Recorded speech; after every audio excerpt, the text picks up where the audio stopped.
서울의 부촌이라 불리는 평창동 언덕 위에서도 가장 높은 곳에 자리 잡은 대저택은 마치 세상과 단절된 거대한 요새처럼 웅장하게 서 있었지만 그곳에서 뿜어져 나오는 기운은 한겨울의 칼바람보다 더 차갑고 날카로웠습니다. 기록적인 폭설이 예고된 밤이었기에 도심의 불빛조차 눈발에 가려 희미해진 시각거실 통유리 앞에 선 강도진은 손에 쥐어진 구겨진 진단서를 멍하니 내려다보고 있었습니다.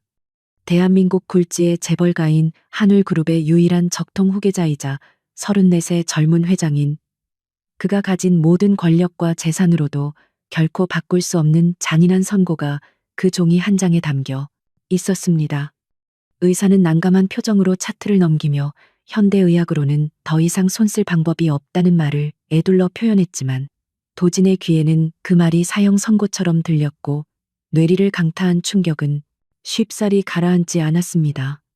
5년 전 의문의 교통사고 이후 수차례의 수술을 거치며 기적적으로 걸을 수 있게 되었지만 신은 그에게서 가장 본능적이고도 중요한 생명의 씨앗을 거두어 가버린 것이었습니다. 남성 불임이라는 진단은 단순히 아이를 갖지 못한다는 의미를 넘어 가문의 대를 이어야 한다는 강박 속에서 살아온 그에게 존재 가치 자체를 부정당하는 파멸과도 같았습니다. 도진은 손에 들고 있던 크리스털 위스키 잔을 바닥으로 내동댕이 쳤고 산산조각 난 파편들이 값비싼 페르시아 카펫 위로 흩어지며 날카로운 비명 같은 소리를 질렀지만 넓은 저택 안에는 그 소리에 반응하는 사람이 아무도 없었습니다. 고용인들은 그의 예민하고 표독스러운 성격을 견디지 못해 모두 퇴근 시간이 지나자마자 도망치듯 저택을 빠져나갔고 오직 차가운 정적만이 그를 감싸고 있었습니다. 그는 비틀거리는 걸음으로 소파에 주저앉아 머리를 감싸 쥐었는데 지끈거리는 두통과 함께 계모인 조 여사가 보낼 비릿한 조소와 친척들의 탐욕스러운 눈빛이 환영처럼 떠올라 그를 괴롭혔습니다.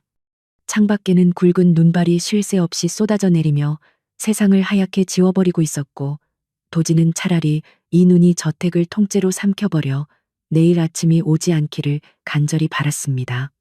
그는 자신이 쌓아올린 거대한 부와 명예가 결국은 누구에게도 물려줄 수 없는 모래성이라는 사실에 치를 떨며 타는 듯한 목증을 달래기 위해 병째로 술을 들이켰습니다. 독한 알코올이 식도를 타고 내려가며 위장을 찌르듯 자극했지만 가슴 한구석에 뚫린 거대한 구멍은 그 무엇으로도 채워지지 않은 채 시린 바람만 드나들고 있었습니다. 그때 정적을 깨고 보안 시스템의 경고음이 날카롭게 울려 퍼지며 거실 벽면의 모니터가 붉은색으로 깜박거리기 시작했는데 그것은 외부인이 담장을 넘어 침입했다는 신호였습니다. 도진은 취기에 흐릿해진 눈을 부릅뜨고 모니터 화면을 응시했는데 눈보라가 휘몰아치는 뒷마당, 쓰레기 분리수거장 근처에서 희미한 그림자 2개가 어른거리는 것이 보였습니다. 기자가 아니면 겁없는 도둑일 것이라 짐작한 그는 끓어오르는 분노를 주체하지 못하고 벽난로 옆에 놓여있던 골프채를 집어들고는 거친 숨을 몰아쉬며 현관으로 향했습니다.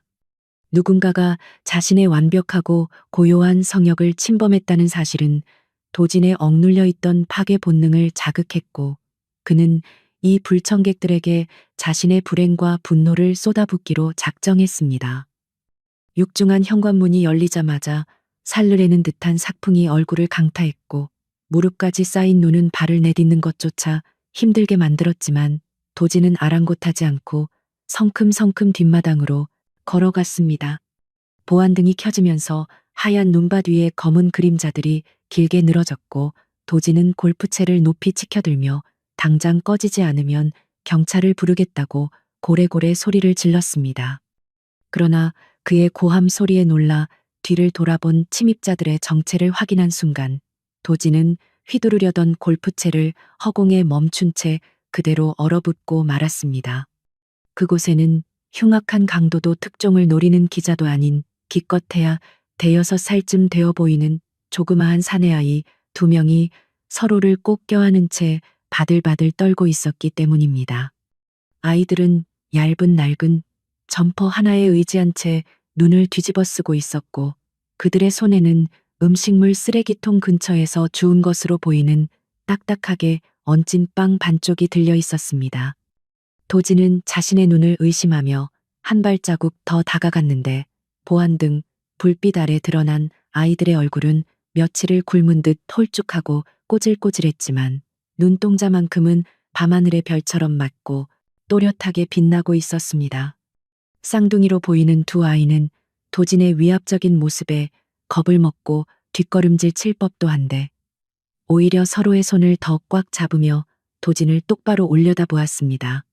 그중 형으로 보이는 아이가 앞으로 한 발짝 나서며 덜덜 떨리는 입술로 아저씨가 이 얼음성의 왕이냐고 묻는 목소리는 바람소리에 묻혀 작게 들려왔습니다. 도진은 황당함과 기가 막힘에 말문이 막혀버렸고 자신이 지금 술에 취해 헛것을 보고 있는 것은 아닌지 의심스러워 눈을 비벼보았지만 아이들은 여전히 그 자리에 있었습니다. 대한민국 최고의 부촌인 이곳 평창동에서 그것도 철통 같은 보안을 자랑하는 자신의 저택에 이런 거짓골을 한 아이들이 들어왔다는 사실 자체가 도저히 믿기지 않는 상황이었습니다. 그는 골프채를 슬그머니 내리며 너희들은 대체 어디서 굴러먹다 온 녀석들이냐고 퉁명스럽게 물었지만 목소리에는 아까와 같은 살기는 사라져 있었습니다. 아이들은 도진의 질문에 대답하는 대신 손에 쥐고 있던 얹은빵을 내밀며 배가 너무 고파서 버려진 것을 주었으니 용서해달라고 말했습니다. 도진은 그 처참한 광경에 가슴 한구석이 욱신거리는 통증을 느꼈는데 그것은 5년 전 사고 당시 차가운 아스팔트 위에서 느꼈던 절망적인 고독감과 묘하게 닮아 있었습니다. 그는 아이들의 더러운 행색이 자신의 최고급 캐시미어 코트와 극명한 대조를 이루는 것을 바라보며 묘한 불쾌감과 동시에 알 수 없는 연민을 느꼈습니다. 보안업체 직원들이 도착하려면 아직 시간이 걸릴 것이고 이 날씨에 아이들을 밖으로 내쫓는다면 동사할 것이 뻔했기에 도지는 갈등에 휩싸였습니다.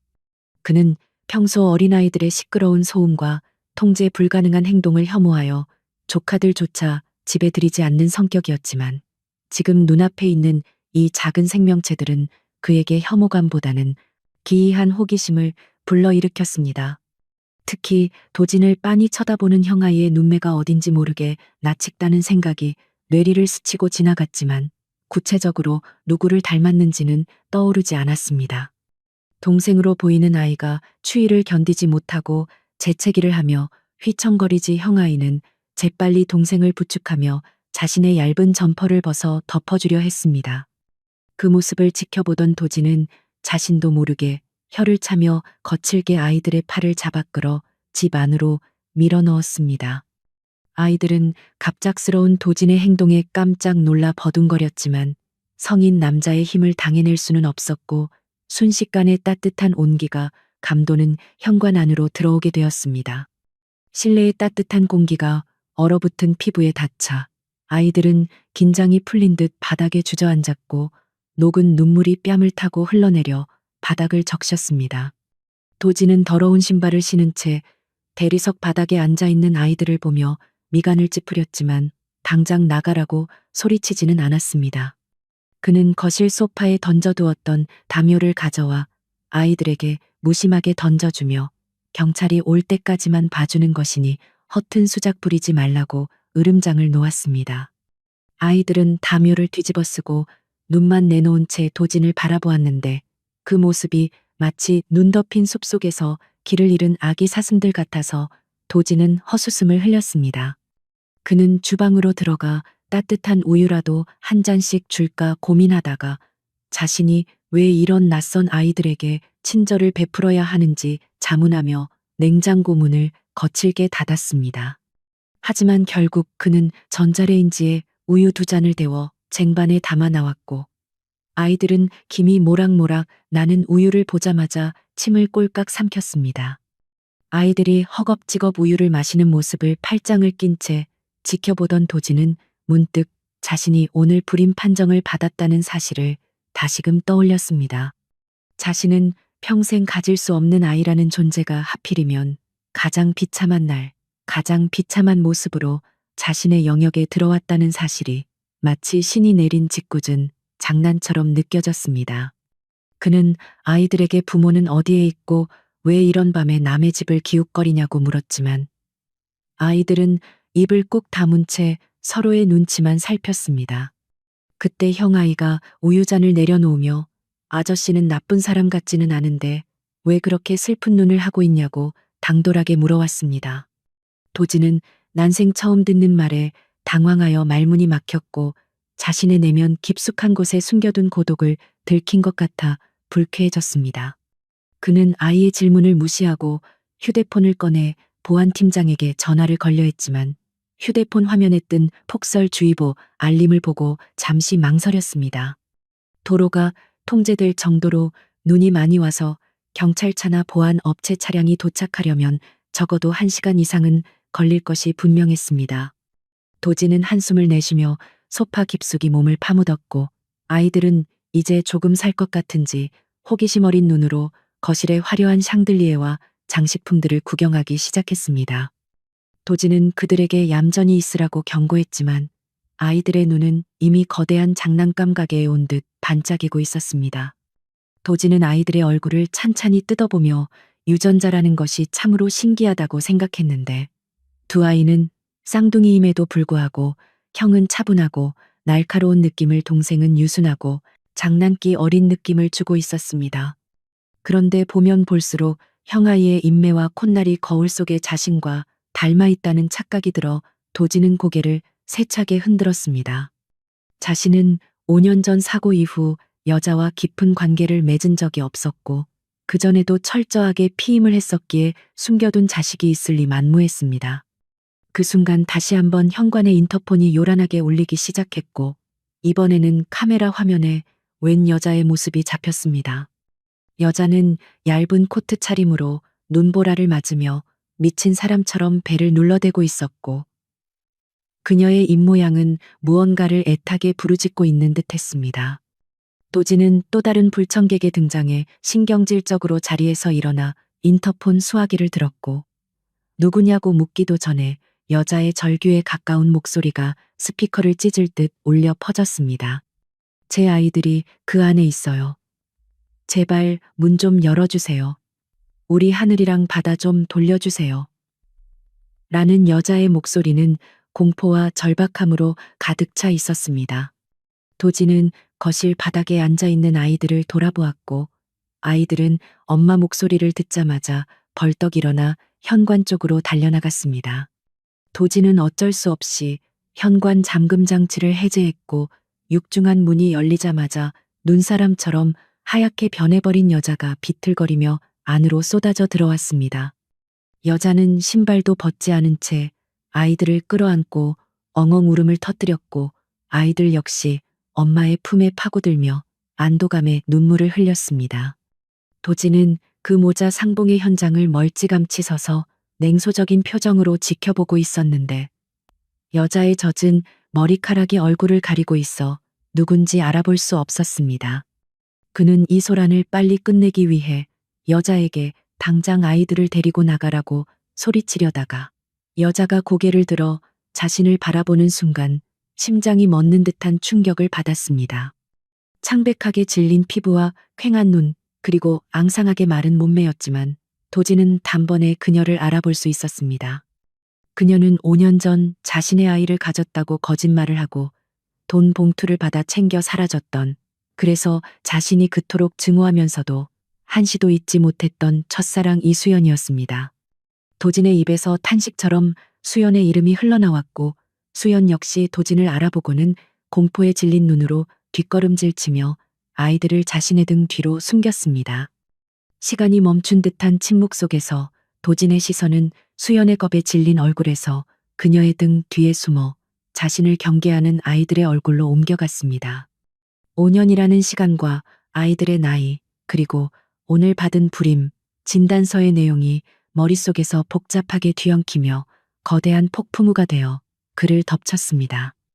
도지는 떨리는 손을 주먹 쥐며 수연에게 천천히 다가갔고 그의 눈에서는 뜨거운 눈물이 흘러내려 차가운 뺨을 적셨습니다. 거실을 가득 메운 침묵은 바깥에서 몰아치는 눈보라 소리보다 더 무겁고 위협적으로 내려앉아 숨조차 쉬기 힘들 지경이었습니다. 강도진은 젖은 눈으로 이수연을 노려보며 떨리는 손을 뻗으려 했지만 그 순간 작은 그림자 하나가 번개처럼 튀어나와 그의 앞을 가로막았습니다. 쌍둥이 중 형인 하늘이는 고작 5살이라는 나이가 믿기지 않을 만큼 결연한 표정으로 두 팔을 벌려 엄마를 보호하려는 자세를 취했습니다. 아이의 눈빛은 공포에 질려 있으면서도 물러서지 않겠다는 도끼로 가득 차 있었는데 그 모습이 마치 거울 속에 비친 도진 자신의 어린 시절을 보는 것 같아 기시감이 들었습니다. 하늘이는 도진의 허벅지쯤 오는 작은 키였지만 그가 뿜어내는 기세는 성인 남자 못지않게 당당했고 떨리는 목소리로 소리쳤습니다. 우리 엄마 괴롭히지 마세요. 아저씨가 아무리 힘센 왕이라도 엄마를 울리면 내가 가만두지 않을 거예요. 라고 외치는 아이의 목소리는 것이 천장에 쩌렁쩌렁 울렸습니다. 도진은 그 당돌한 외침에 멈칫하며 한 발자국 물러섰고 수연은 화들짝 놀라 하늘이를 자신의 품으로 끌어당기며 바닥에 납작 엎드렸습니다. 그녀는 도진이 얼마나 냉혹하고 무서운 사람인지 뼈저리게 기억하고 있었기에 아이들이 그를 자극하는 것이 두려웠습니다. 수연은 바닥에 이마를 댄 채 흐느끼며 제발 아이들은 건드리지 말아달라고 애원했고 그 비굴한 모습은 도진의 가슴을 서늘하게 긁어내렸습니다. 5년 전 그가 사랑했던 이수연은 가난했지만 누구보다 자존심이 세고 당당한 여자였는데 지금 그의 눈앞에 있는 여자는 삶의 무게에 짓눌려 부서진 인형처럼 보였습니다. 도진은 그녀를 일으켜 세우고 싶다는 충동과 배신감에 치를 떨며 그녀를 내치고 싶다는 충동 사이에서 격렬하게 갈등했습니다. 그는 차가운 목소리로 5년 만에 나타나서 한다는 짓이 고작 남의 집 쓰레기통을 뒤지는 것이냐고 비수를 꽂았습니다. 도진의 모욕적인 언사에 수연의 어깨가 움찔거렸지만 그녀는 반박하지 못하고 그저 죄송하다는 말만 되풀이하며 아이들을 감싸 안았습니다. 그때 엄마의 품에 안겨있던 동생 바다가 꼬르륵 소리를 내며 배를 움켜쥐었고 그 소리는 팽팽하던 긴장감을 일순간에 깨뜨리는 기묘한 파열음이 되었습니다. 바다는 상황 파악이 덜 된 듯 순진한 눈망울로 도진을 올려다보며 아저씨네 집에는 맛있는 냄새가 나는데 빵 좀 나눠주면 안 되냐고 물었습니다. 그 천진난만한 물음은 도진이 쓰고 있던 냉혈한의 가면을 순식간에 금가게 만들었습니다. 수연은 황급히 바다의 입을 막으며 조용히 하라고 타일렀지만 도진은 헛웃음을 흘리며 식탁 위에 놓여있던 과일 바구니를 바라보았습니다. 대한민국 최고의 부자인 그에게 빵 한 조각은 아무런 의미가 없었지만 지금 이 아이들에게는 생존이 걸린 문제라는 사실이 그를 묘하게 불쾌하게 만들었습니다.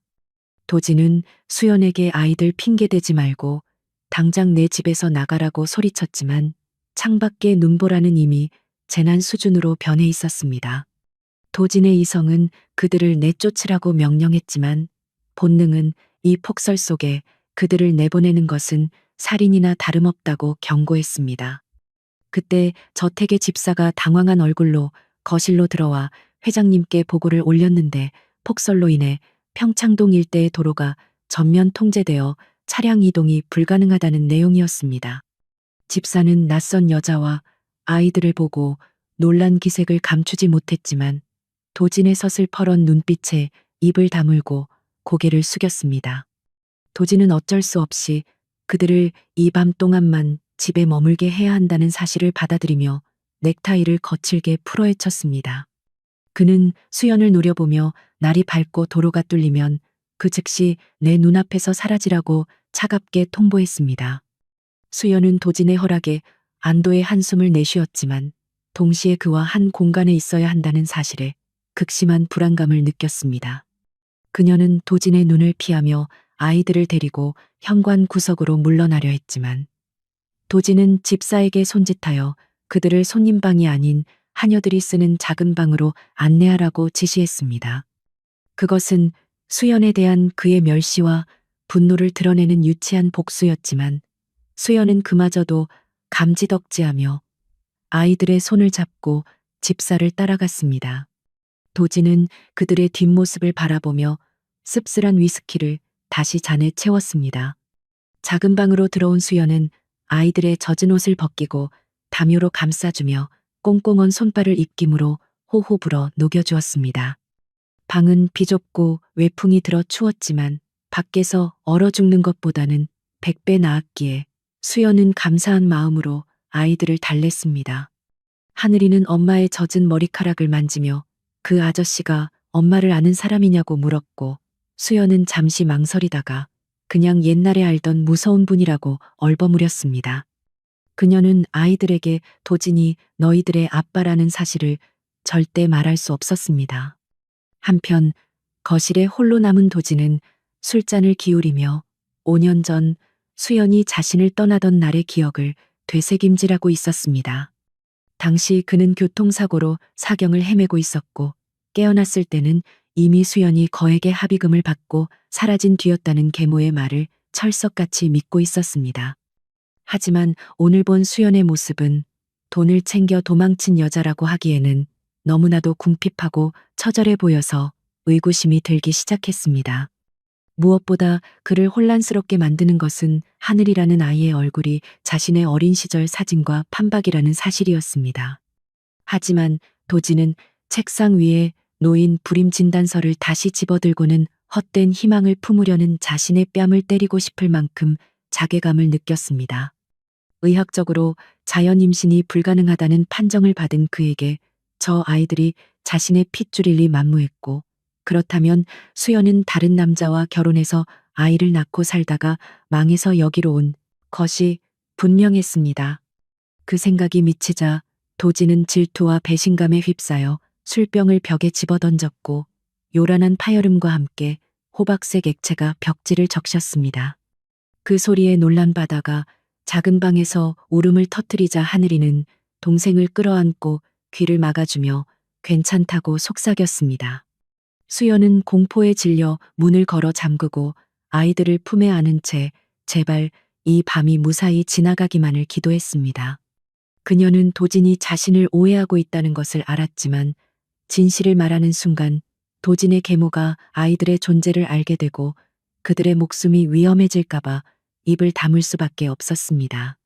그녀에게는 도진의 사랑보다 아이들의 안전이 최우선이었습니다. 잠시 후 방문이 벌컥 열리고 술 냄새를 풍기는 도진이 들어와 수연을 내려다보며 험악한 표정으로 섰습니다. 아이들은 서로를 껴안고 바들바들 떨었고 수연은 아이들 앞을 막아서며 무슨 짓이냐고 소리쳤습니다.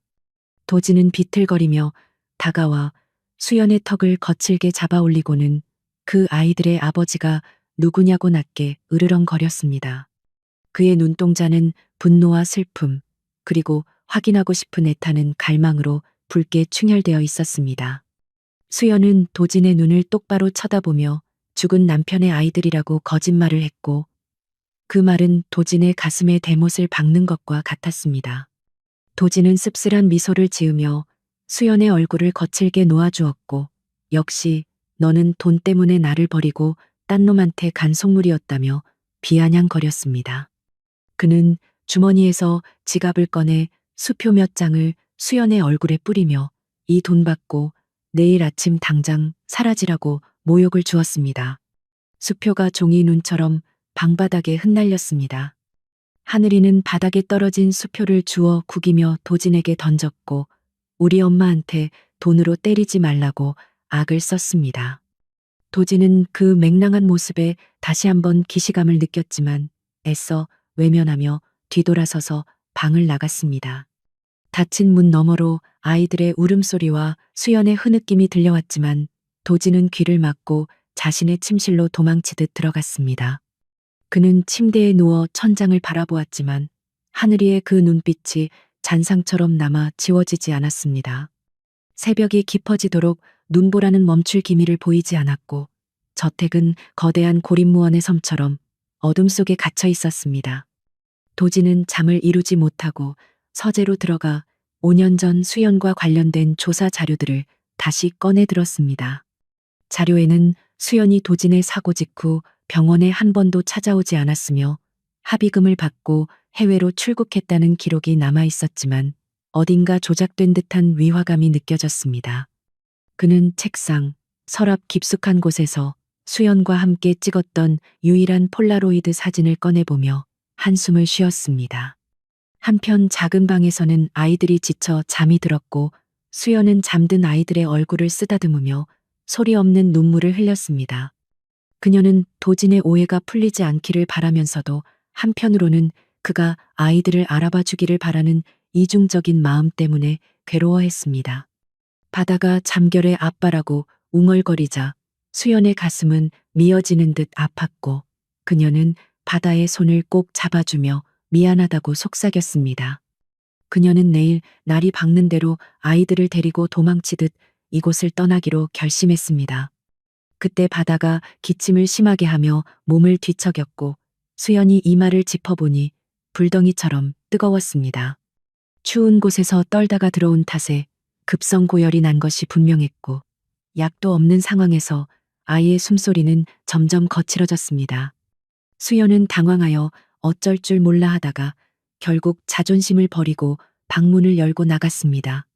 도진에게 도움을 청하는 것 외에는 다른 방법이 없었기 때문입니다. 거실로 나온 수연은 서재에서 새어나오는 불빛을 보고 조심스럽게 다가가 문을 두드렸습니다. 도진은 들어오라고 짧게 대답했고 수연이 문을 열고 들어가자 그는 놀란 표정으로 그녀를 바라보았습니다. 수연은 무릎을 꿇고 제발 바다를 병원에 데려가게 해달라고 아니면 해열제라도 좀 달라고 울면서 애원했습니다. 도진은 수연의 절박한 모습에 굳어있던 마음이 조금 흔들리는 것을 느꼈습니다.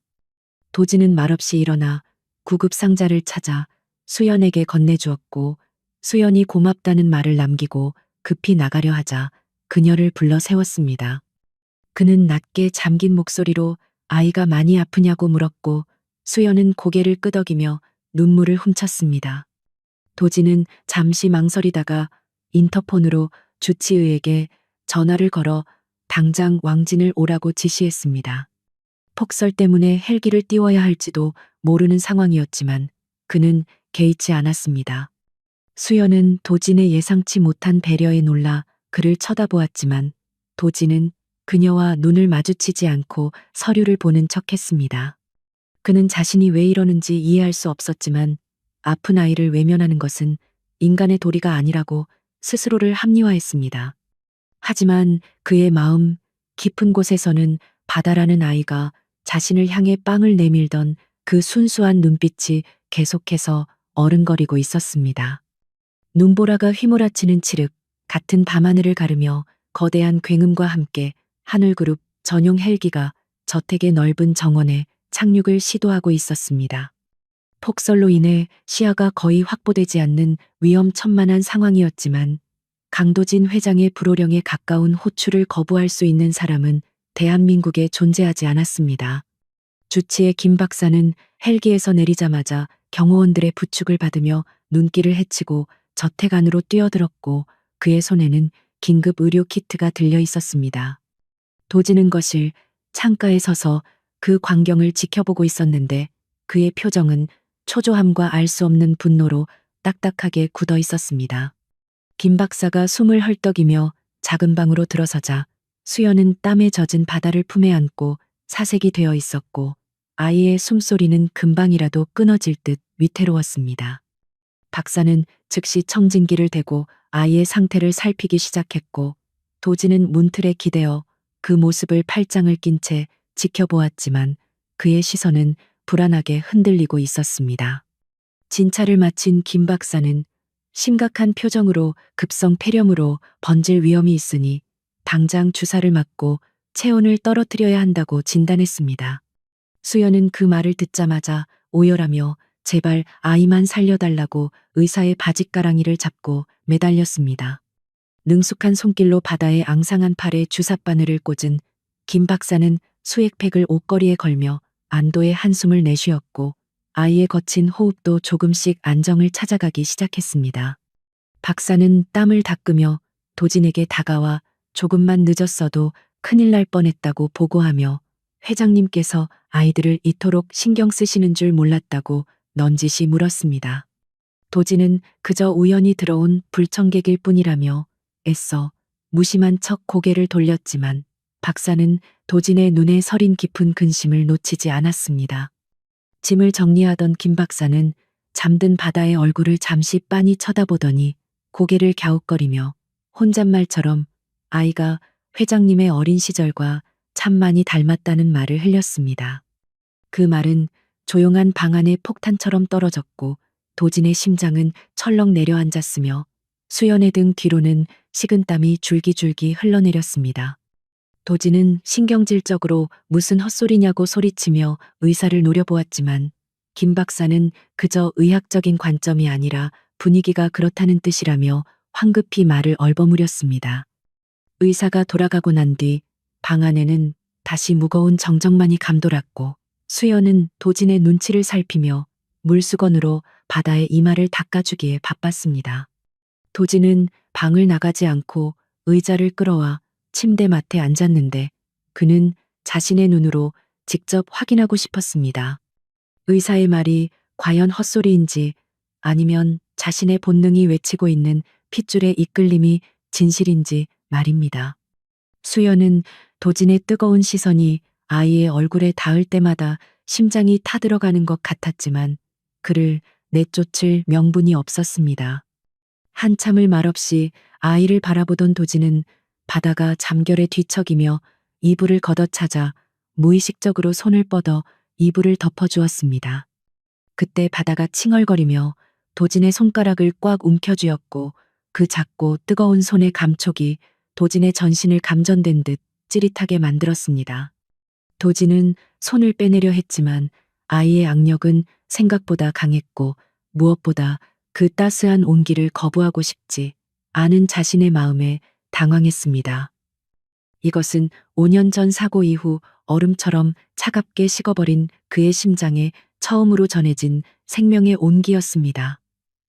도진은 잡힌 손을 꼼짝도 하지 못한 채 멍하니 바다의 얼굴을 내려다보았는데 아이의 긴 속눈썹과 콧날 그리고 얇은 입술이 마치 거울을 보는 듯 자신과 판박이었습니다. 특히 바다가 잠을 잘 때 왼쪽 귀를 만지작거리는 버릇은 도진이 어릴 적 가지고 있었던 버릇과 소름 끼칠 정도로 똑같았습니다. 도진의 머릿속에서는 오늘 낮에 받았던 불임 진단서의 내용과 눈앞에 아이가 보여주는 유전적 증거들이 격렬하게 충돌하며 극심한 혼란을 일으켰습니다. 그는 천천히 고개를 들어 수연을 응시했고 수연은 죄인처럼 고개를 숙인 채 바다의 손을 잡고 있는 도진의 손을 바라보고 있었습니다. 도진은 낮게 갈라진 목소리로 다시 한번 물었는데 이 아이들의 아버지가 정말 죽은 그 남자가 맞느냐는 질문이었습니다. 수연은 입술을 깨물며 그렇다고 대답했지만 그녀의 목소리는 미세하게 떨리고 있었고 눈동자는 도진의 시선을 피하고 있었습니다. 도진은 그녀의 거짓말을 직감했지만 더 이상 추궁하지 않고 잡힌 손을 조심스럽게 빼냈습니다. 그때 옆에서 자고 있던 하늘이가 눈을 비비며 일어났고 동생의 곁에 앉아 있는 낯선 아저씨를 보고 경계하는 눈빛을 보냈습니다. 하지만 도진이 바다를 해치려는 것이 아니라 걱정하고 있다는 것을 눈치챈 듯 하늘이는 슬그머니 도진의 옆으로 다가와 앉았습니다. 아이는 작은 손으로 도진의 무릎을 톡 치며 아저씨는 나쁜 왕인 줄 알았는데 동생을 치료해줘서 고맙다고 퉁명스럽게 말했습니다. 도진은 그 당돌한 감사 인사에 피식 웃음이 새어나왔고 자신도 모르게 하늘이의 머리를 쓰다듬으려다 멈칫했습니다. 하늘이는 도진의 멈춘 손을 물끄러미 바라보다가 자신의 머리를 도진의 손바닥에 갖다 대며 쑥스러운 듯 고개를 숙였습니다. 그 부드러운 머리카락의 감촉은 도진에게 잊고 있었던 아버지라는 단어의 무게감을 일깨워 주었고 가슴 깊은 곳에서 뜨거운 덩어리가 울컥 솟아올랐습니다. 도진은 황급히 손을 거두고 자리에서 일어났는데 더 이상 이 공간에 있다가는 자신의 감정을 통제하지 못하고 무너져 버릴 것 같았기 때문입니다.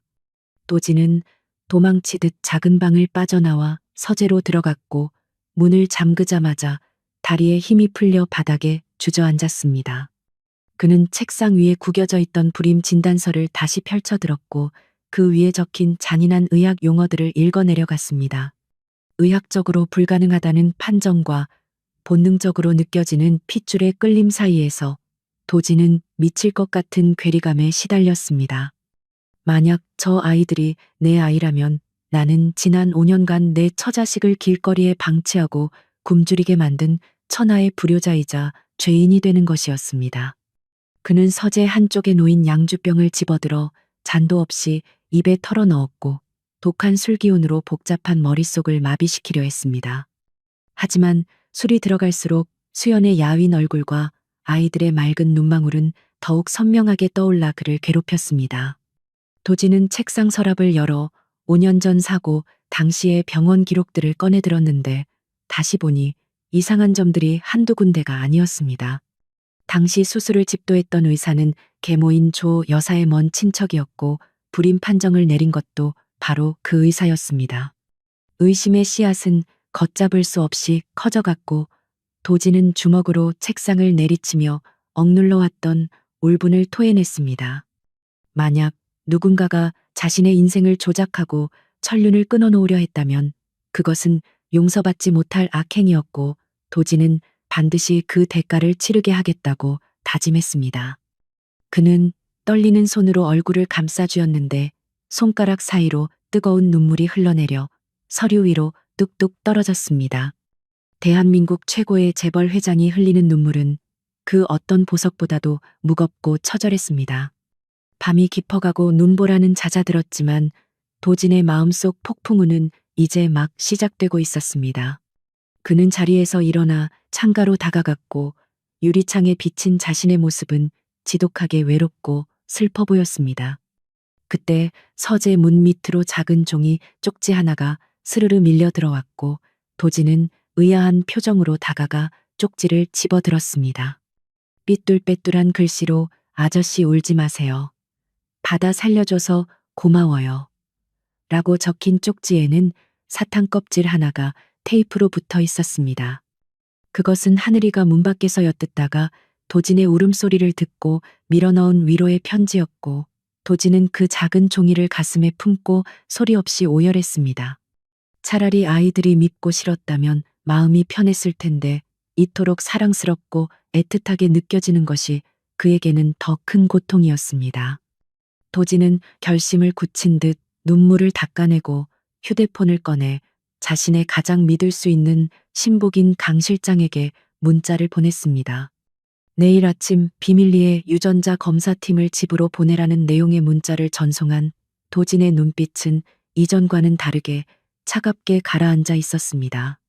진실을 마주하는 것이 두려웠지만 그는 더 이상 의심 속에 갇혀 살 수 없었고 만약 그들이 자신의 아이들이라면 무슨 수를 써서라도 지켜내야 했습니다. 그는 서재에 불을 끄고 어둠 속에 앉아 날이 밝기만을 기다렸는데 그 시간은 그의 인생에서 가장 길고 고통스러운 밤이었습니다. 다음 날 아침 눈부신 햇살이 저택의 창문을 통해 쏟아져 들어왔고 밤새 내린 눈은 세상을 온통 하얗게 덮어버렸습니다. 바다의 열은 거짓말처럼 내렸고 아이는 언제 아팠냐는 듯 생기 넘치는 얼굴로 일어나 배고프다고 칭얼거렸습니다. 수연은 안도감에 긴장이 풀려 바닥에 주저앉았고 하늘이는 동생의 이마를 짚어보며 의젓하게 괜찮냐고 물었습니다. 도지는 말끔한 정장 차림으로 식당에 앉아 커피를 마시고 있었지만 그의 신경은 온통 작은 방 쪽에 쏠려 있었습니다. 집사가 아침 식사가 준비되었다고 알리자 도지는 잠시 망설이다가 수연과 아이들을 식당으로 데려오라고 지시했습니다. 잠시 후 쭈뼛거리며 들어선 수연과 아이들은 식탁 위에 차려진 화려한 음식들을 보고 눈이 휘둥그레졌습니다. 도지는 무심한 척 신문을 보며 앉으라고 턱짓을 했고 아이들은 수연의 눈치를 보며 의자에 기어 올라갔습니다.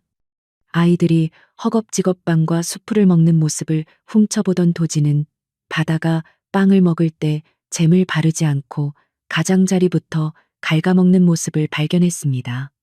그것은 도진이 어릴 때 어머니에게 혼나면서도 고치지 못했던 독특한 식습관이었고 도진은 들고 있던 커피잔을 떨어뜨릴 뻔했습니다.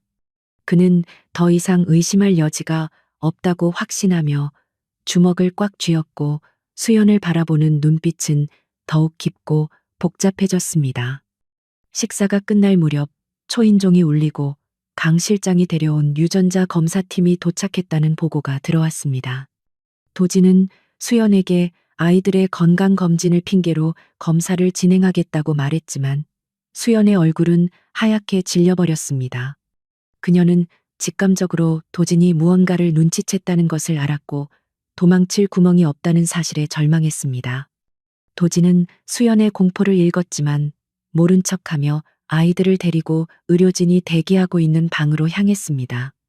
의료진이 아이들의 구강 상피세포와 머리카락을 채취하여 돌아간 뒤 저택의 공기는 낮보다 더 무겁게 가라앉아 숨막히는 침묵만이 감돌고 있었습니다.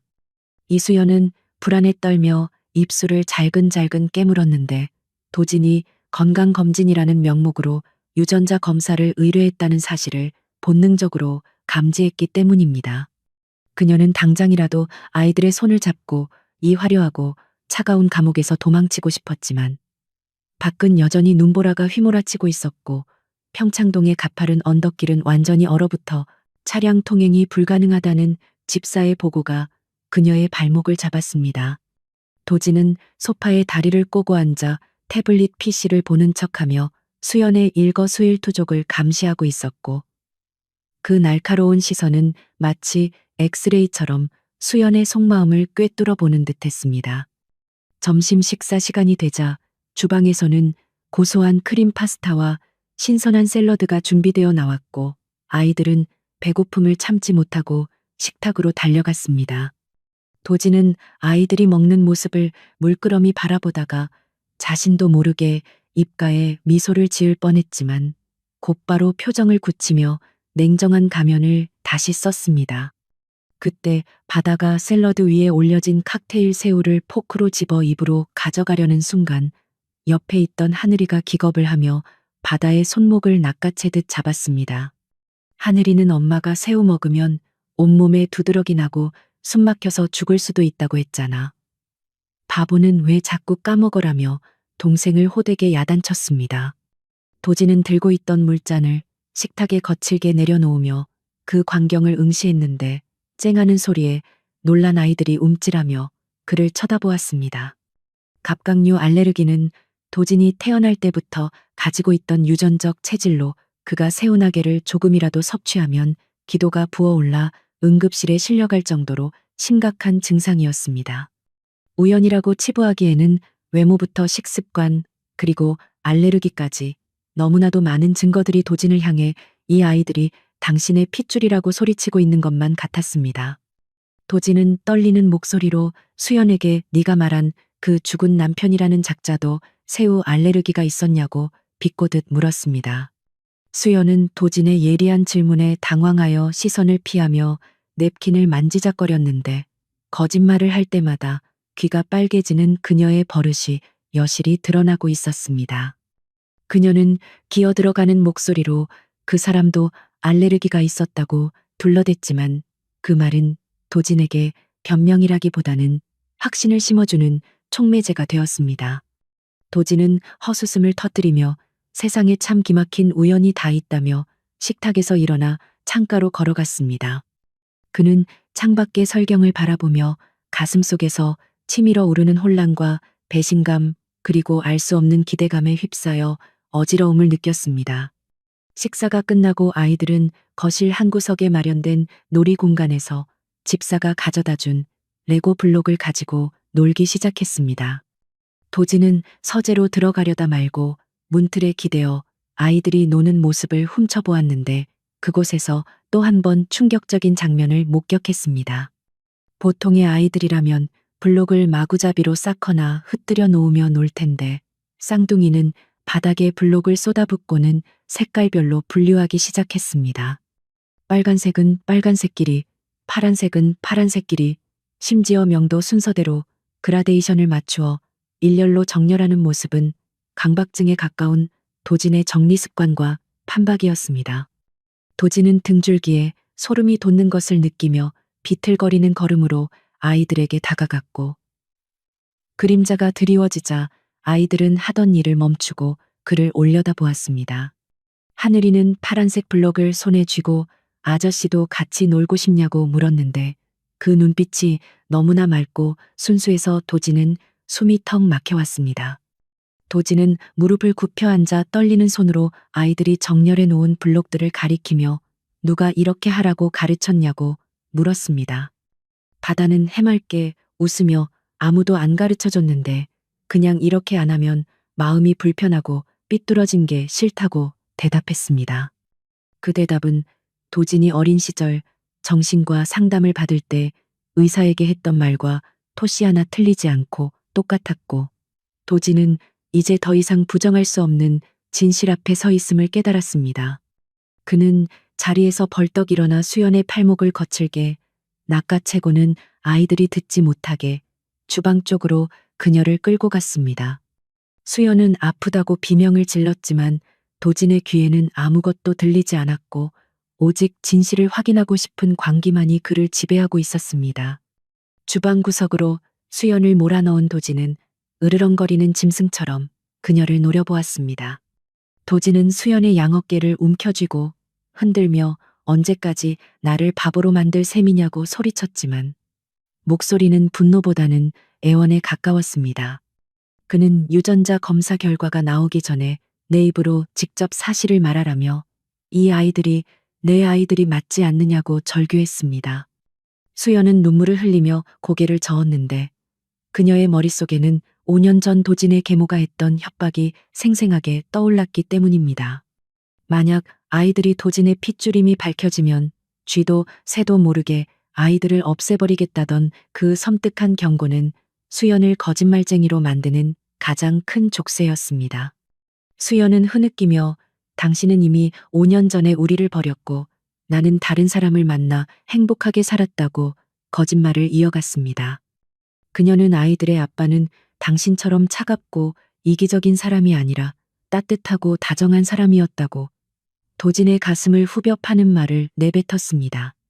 그 말은 도진의 콤플렉스를 정확하게 건드렸고 도진은 상처받은 짐승처럼 울부짖으며 식탁 위에 놓여있던 와인잔을 바닥으로 쓸어버렸습니다. 유리 깨지는 소리가 요란하게 울려 퍼졌고 거실에 있던 아이들은 공포에 질려 울음을 터뜨렸습니다. 도진은 씩씩거리며 숨을 몰아쉬다가 차갑게 식은 눈빛으로 수연을 내려다보며 그래, 네가 그렇게 나온다면 나도 내 방식대로 확인하겠다고 선언했습니다. 그는 검사 결과가 나오는 순간 내 거짓말에 대한 대가를 혹독하게 치르게 될 것이라고 경고하며 주방을 빠져나갔습니다. 수연은 다리에 힘이 풀려 주저앉았고 깨진 유리 조각 위로 그녀의 눈물이 뚝뚝 떨어졌습니다. 그녀는 아이들을 지키기 위해 도진에게 상처를 주었지만 정작 가장 크게 베인 것은 자신의 심장이었습니다. 도진은 서재로 돌아와 문을 잠그고 책상에 엎드려 괴로워했는데 머릿속이 터질 것처럼 복잡해서 견딜 수가 없었습니다. 분명 모든 정황 증거들은 아이들이 자신의 핏줄임을 가리키고 있었지만 책상 한 구석에 놓인 불임 진단서는 여전히 그에게 넌 아버지가 될 자격이 없다고 비웃고 있었습니다.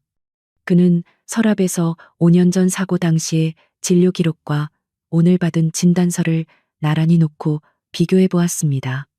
만약 이 서류가 조작된 것이라면 누가 왜 이런 짓을 꾸몄는지에 대한 의문이 꼬리에 꼬리를 물고 이어졌습니다.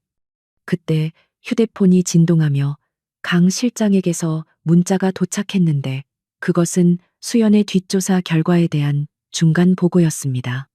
강 실장은 수연이 지난 5년간 미혼모 시설을 전전하며 홀로 아이들을 키워왔고 혼인신고 기록은 어디에도 없다는 사실을 알려왔습니다. 도진은 그 문자를 읽는 순간 심장이 멎는 듯한 충격을 받았고 수연이 말했던 죽은 남편이라는 존재가 새빨간 거짓말이었음이 확인되었습니다. 그는 휴대폰을 꽉 움켜쥐며 왜 수연이 그토록 필사적으로 거짓말을 하며 자신을 밀어내려 하는지 이해할 수 없어 답답해했습니다. 도진은 다시 한번 거실에 CCTV 화면을 띄워보았는데 수연이 아이들을 끌어안고 달래주는 모습이 흑백 화면 속에 애처롭게 비치고 있었습니다. 하늘이는 울고 있는 엄마의 눈물을 고사리 같은 손으로 닦아주며 엄마, 울지 마, 내가 있잖아 라고 위로하고 있었습니다. 그 모습을 보며 도지는 가슴이 미어지는 듯한 통증을 느꼈고 자신이 지금 아이들과 수연에게 무슨 짓을 하고 있는 것인지 자괴감이 들었습니다. 그는 화면 속의 가족에게 다가가 안아주고 싶은 충동과 그럴 자격이 없다는 죄책감 사이에서 길을 잃고 방황했습니다. 저녁이 되자 눈보라는 거짓말처럼 멈추었고 창밖에는 차갑고 시린 달빛만이 눈 덮인 정원을 비추고 있었습니다. 도지는 저녁 식사 자리에 나타나지 않았고 수연과 아이들은 집사가 차려준 밥을 침묵 속에서 먹어야 했습니다. 아이들은 아저씨가 화가 나서 밥도 안 먹는 거냐며 걱정스러운 눈빛으로 2층을 올려다보았습니다. 수연은 아이들에게 밥을 억지로 먹이면서도 마음은 온통 도진에게 가 있었고 내일 아침 결과가 나오면 닥쳐올 파국이 두려워 음식 맛을 느낄 수 없었습니다. 밤이 깊어지자 수연은 아이들을 재우고 잠시 방문을 열어 복도의 동태를 살폈는데 도진의 서재문은 굳게 닫혀 있었습니다. 그녀는 도진에게 진실을 말하고 용서를 빌까 수천 번 고민했지만 계모의 감시망이 어디까지 뻗쳐 있는지 알 수 없어 섣불리 움직일 수 없었습니다. 그녀는 자신이 짊어진 십자가가 너무 무거워 비틀거렸지만 아이들을 위해서라면 지옥불에라도 뛰어들 각오가 되어 있었습니다. 그때 복도 끝에서 도진이 나오는 인기척이 들려 수연은 황급히 문을 닫고 숨을 죽였습니다. 도진은 잠을 이루지 못하고 복도로 나와 아이들이 머무는 방 앞을 서성거렸는데 문고리를 잡으려다 말고 손을 거두기를 반복했습니다. 그는 자신이 아이들의 아버지라는 사실이 확정되는 것이 두렵기도 하고 간절하기도 한 모순적인 감정에 휩싸여 있었습니다. 만약 내일 검사 결과가 친자로 나온다면 그는 지난 5년간의 공백을 어떻게 메워야 할지, 그리고 자신을 속인 사람들에게 어떤 복수를 해야 할지 생각만 해도 피가 거꾸로 솟는 것 같았습니다. 그는 문에 귀를 대고 아이들의 새근거리는 숨소리를 들으며 잠시나마 평온함을 느꼈습니다. 그때 주머니 속에 넣어두었던 하늘이의 쪽지가 손에 잡혀 도지는 그것을 꺼내 달빛 아래 비춰보았습니다. 삐뚤빼뚤한 글씨는 그에게 어떤 명화보다도 아름답게 보였고 사탕 껍질에서 나는 달콤한 향기는 그의 지친 영혼을 위로해 주었습니다.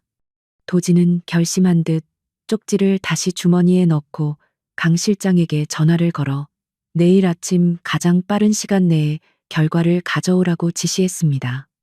그리고 덧붙여 계모인 조 여사의 최근 금융거래 내역을 샅샅이 뒤져보라는 명령도 내렸습니다. 전화를 끄는 도진의 눈빛은 더 이상 흔들리지 않고 매섭게 빛나고 있었는데 그것은 자신의 것을 지키기 위해 사냥에 나서는 맹수의 눈빛이었습니다. 그는 아이들이 자신의 핏줄이라는 확신을 굳혔고 이제 그 확신을 가로막는 장애물들을 하나씩 제거해 나갈 준비를 마쳤습니다. 비록 의학적 진단서가 아니라고 말할지라도 그의 피와 본능은 이미 하늘이와 바다가 자신의 아들들이라고 외치고 있었습니다. 도지는 다시 서재로 들어가 5년 전 수연이 남기고 갔다는 편지와 통장 내역을 꺼내어 꼼꼼히 살펴보았습니다. 당시 계모는 수연이 돈을 요구하며 쓴 각서라며 종이 한 장을 보여주었지만 지금 다시 보니 필체가 미묘하게 달랐습니다. 도지는 서랍에서 돋보기를 꺼내어 글씨의 획 하나하나를 분석하기 시작했고 그것이 정교하게 위조된 문서임을 발견했습니다. 분노가 화산처럼 폭발하며 그의 이성을 마비시켰지만 그는 차가운 이성으로 그 분노를 억누르며 내일을 기약했습니다. 창밖에 다른 구름 뒤로 숨어버렸고 저택은 거대한 비밀을 품은 채 고요히 잠들어 있었지만 그 안의 사람들은 아무도 잠들지 못했습니다. 내일 아침이 밝아오면 판도라의 상자가 열릴 것이고 그 안에 담긴 것이 희망일지 절망일지는 아무도 알 수 없었습니다. 다만 확실한 것은 이 긴 밤이 지나고 나면 그들의 운명은 영원히 바뀌게 될 것이라는 사실뿐이었습니다. 이튿날 아침 햇살이 평창동의 고급 저택을 눈부시게 비추고 있었지만 강도진의 서재안은 여전히 한겨울의 밤처럼 차갑고 무거운 긴장감이 감돌고 있었습니다. 강 실장이 떨리는 손으로 건넨 밀봉된 서류 봉투를 받아든 도진은 마치 판결문을 읽는 사형수처럼 비장한 표정으로 봉투의 윗부분을 뜯어내었습니다. 종이 한 장에 담긴 진실이 그의 인생을 송두리째 뒤바꿀 수 있다는 사실에 심장이 흉곽을 뚫고 나올 듯이 거세게 뛰었지만 그는 애써 침착함을 유지하며 종이를 꺼내 펼쳤습니다. 그곳에는 그가 밤새도록 간절히 원하면서도 동시에 두려워했던 숫자가 붉은색 잉크로 선명하게 찍혀 그를 기다리고 있었습니다. 유전자 일치 확률 99, 9,999%, 친자 관계가 성립합니다. 라는 문구를 읽는 순간 도진의 머릿속에서는 거대한 폭발음이 들리는 듯했고 세상의 모든 소음이 일순간에 사라져버렸습니다. 그는 종이를 구겨질 정도로 꽉 움켜쥐며 의자 등받이에 몸을 기댔는데 다리에 힘이 풀려 서 있을 수가 없었기 때문이었습니다. 지난 5년간 그를 괴롭혔던 불임이라는 끔찍한 형벌과 외로움이 모두 조작된 거짓이었다는 사실에 대한 분노와 이제라도 자신의 핏줄을 찾았다는 안도감이 뒤섞여 짐승 같은 신음이 흘러나왔습니다. 그는 책상 위에 엎드려 어깨를 들썩이며 오열했는데 그것은 잃어버린 시간에 대한 처절한 애도였습니다. 한참을 흐느끼던 도진은 천천히 고개를 들었고 젖은 눈동자 뒤로 서늘한 살기가 피어오르기 시작했는데 그것은 자신의 인생을 망친 자들에 대한 복수심이었습니다. 그는 강 실장에게 이 결과는 무덤까지 비밀로 가져가야 하며 만약 밖으로 새어나갈 경우 각오하라고 놨지만 단호하게 경고했습니다. 지금 당장 아이들이 자신의 자식임을 공표한다면 호시탐탐 그룹을 노리는 계모 조 여사가 아이들을 가만두지 않을 것이 불보듯 뻔했기 때문이었습니다. 도진은 아이들과 수연을 완벽하게 보호하고 계모의 숨통을 끊어놓을 준비가 될 때까지 철저하게 연극을 하기로 결심했습니다. 한편 작은 방에서는 이수연이 불안한 표정으로 짐을 꾸리고 있었는데 그녀는 도진이 유전자 검사 결과를 확인하기 전에 이곳을 떠나야 한다고 생각했습니다.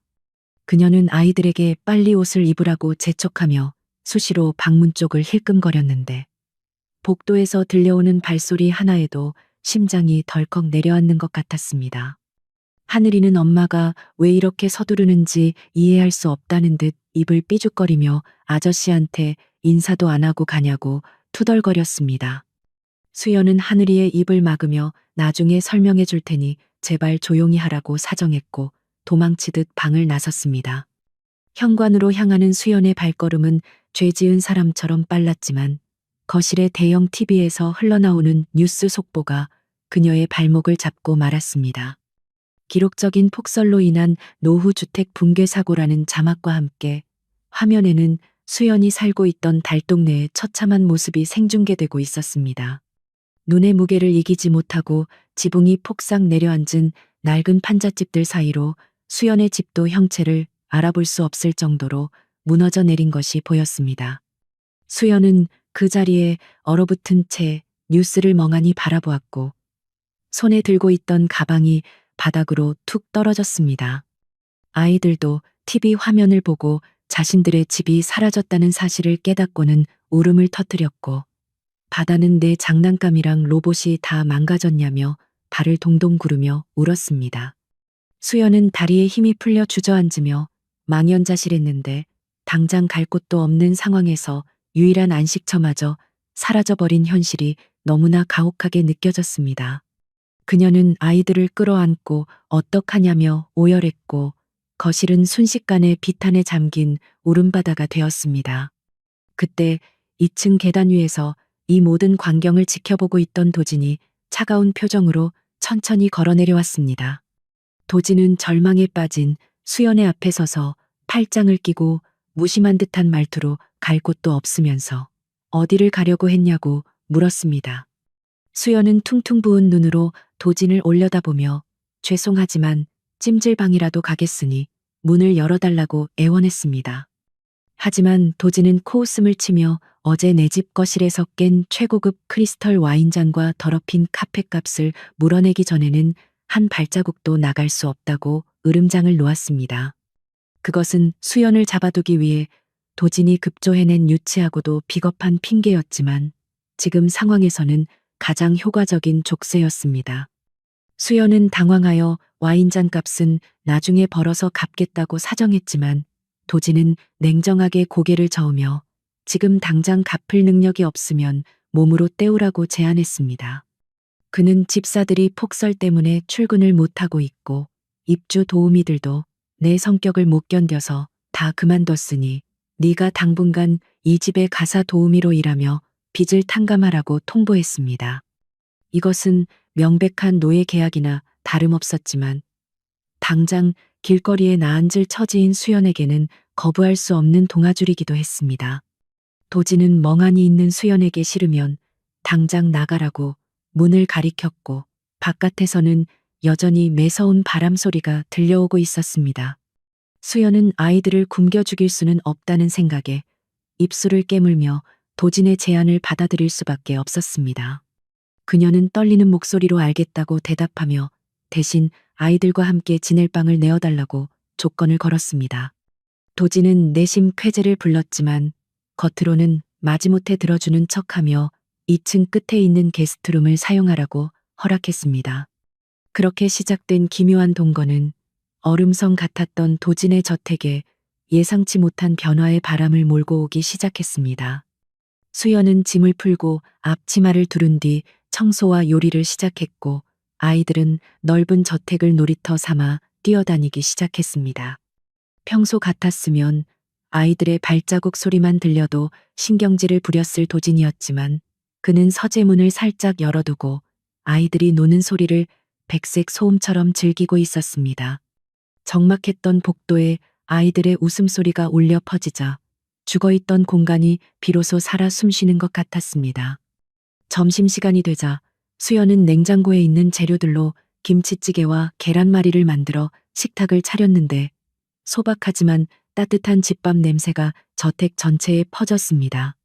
도진은 셰프가 만든 고급 요리만 먹어왔지만 냄새에 이끌려 식당으로 내려왔고 아이들은 이미 식탁에 앉아 숟가락을 빨고 있었습니다. 바다는 도진을 보자마자 아저씨도 같이 밥 먹자며 옆자리를 팡팡 두드렸고 도진은 못 이기는 척 아이들 사이에 앉았습니다. 수연이 퍼준 고봉밥과 보글보글 끓는 찌개를 보며 도진은 5년 전 수연이 끓여주었던 그 맛을 기억해냈습니다. 한 숟가락 떠먹는 순간 익숙하고 그리운 맛이 입안 가득 퍼지며 잊고 있었던 행복의 감각을 일깨워 주었습니다. 도진은 아무 말 없이 밥을 먹었지만 숟가락질은 멈추지 않았고 아이들도 아저씨랑 같이 먹으니 더 맛있다며 밥그릇을 싹싹 비웠습니다. 식사 도중 하늘이가 김치를 손으로 집어 도진의 밥 위에 올려주며 아저씨 많이 먹고 힘내라고 말하자 도진은 목이 메어 물을 마셔야 했습니다. 식사가 끝난 후 도진은 거실 소파에 앉아 뉴스를 보려 했지만 아이들이 양옆에 달라붙어 장난을 치는 통에 집중할 수가 없었습니다. 바다는 도진의 무릎 위로 기어 올라와 자신이 아끼는 낡은 로봇 장난감을 보여주며 자랑을 늘어놓았고 도진은 얼결에 로봇 팔을 고쳐주게 되었습니다. 그는 억대 연봉을 받는 회장의 손으로 고작 플라스틱 장난감을 조립하고 있다는 사실에 실소를 금치 못했지만 바다가 우와 아저씨 최고다라며 엄지를 치켜 세우자 어깨가 으쓱해지는 것을 느꼈습니다. 오후가 되자 수연은 밀린 빨래를 하느라 분주했고 도진은 아이들과 함께 거실에 남겨졌는데 이것은 그에게 있어 가장 힘든 비즈니스 미팅보다 더 어려운 과제였습니다. 아이들은 도진에게 숨바꼭질을 하자고 졸라댔고 도진은 체면 때문에 거절하려 했지만 초롱초롱한 눈망울 공격에 무너지고 말았습니다.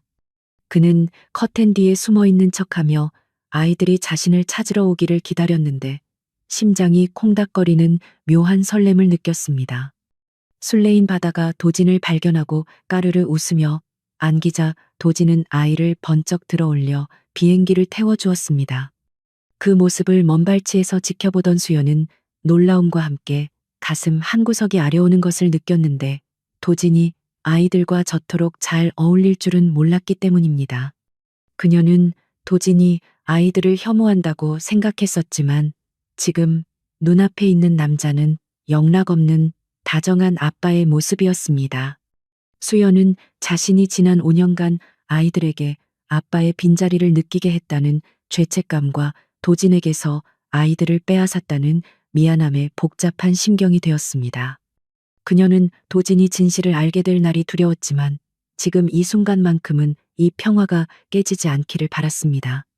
저녁 무렵 도진은 서재에서 업무를 보고 있었는데 똑똑하는 노크 소리와 함께 수연이 쟁반에 과일을 담아 들어왔습니다. 그녀는 도진의 눈치를 살피며 아이들과 놀아주셔서 감사하다고 인사를 건넸고 도진은 서류에서 눈을 떼지 않은 채 퉁명스럽게 밥값은 해야 하지 않겠냐고 대답했습니다. 하지만 수연이 나가려 하자 도진은 그녀를 불러 세우고는 낮은 목소리로 집이 무너져서 많이 놀랐을 텐데 필요한 게 있으면 강 실장에게 말하라고 덧붙였습니다. 그것은 도진 나름의 서툰 위로 방식이었습니다. 수연은 도진의 배려에 울컥하여 눈시울이 붉어졌지만 고맙다는 말만 남기고 서재를 나갔습니다. 도진은 닫힌 문을 바라보며 한숨을 내쉬었고 책상 서랍을 열어 유전자 검사 결과지를 다시 한번 확인했습니다. 그는 수연을 용서한 것은 아니었지만 그녀가 아이들을 지키기 위해 얼마나 고군분투했는지 알게 미움보다는 연민이 커져가고 있었습니다. 그는 반드시 이 아이들을 자신의 호적에 올리고 수연에게도 합당한 자리를 찾아주겠다고 다짐했습니다. 밤이 깊어 아이들이 잠든 후 도진은 살금살금 아이들의 방으로 들어가 잠든 천사들의 얼굴을 내려다보았습니다. 하늘이는 이불을 걷어차고 대자로 뻗어 자고 있었고 바다는 엄지손가락을 입에 물고 웅크려 자고 있었습니다. 도진은 아이들의 이불을 덮어주며 조심스럽게 이마에 입을 맞추었는데 그 순간 주머니 속에 있던 휴대폰이 진동했습니다.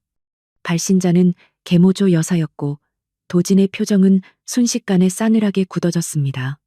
전화를 받자 조 여사의 가식적인 목소리가 들려왔는데 그녀는 도진이 불임 판정을 받은 것을 위로하는 척하며 사실은 회사의 경영권을 넘보려는 속내를 드러냈습니다. 그녀는 도진에게 후계자도 없으니 이제 그만 쉬면서 요양이나 하는 게 어떻겠냐고 비아냥거렸습니다. 도진은 주먹을 꽉 쥐며 깼어 평온한 목소리로 걱정해 주셔서 감사하지만 아직은 건재하다며 전화를 끊었습니다. 그의 눈빛은 어둠 속에서 맹수처럼 번득였고 그는 조 여사가 상상조차 할 수 없는 반격을 준비하고 있었습니다. 도진은 아이들의 방을 나와 거실로 내려갔는데 창밖에는 다시 눈이 내리기 시작했습니다. 하지만 이번 눈은 어제와 달리 포근하고 따뜻하게 느껴졌는데 그것은 아마도 이 차가운 성에 봄이 찾아오고 있기 때문일 것이라고 생각했습니다.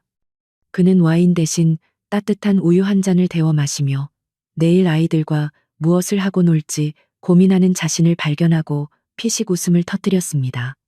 불임이라는 절망의 끝에서 찾아온 이 기적 같은 선물은 도진을 완전히 다른 사람으로 변화시키고 있었습니다.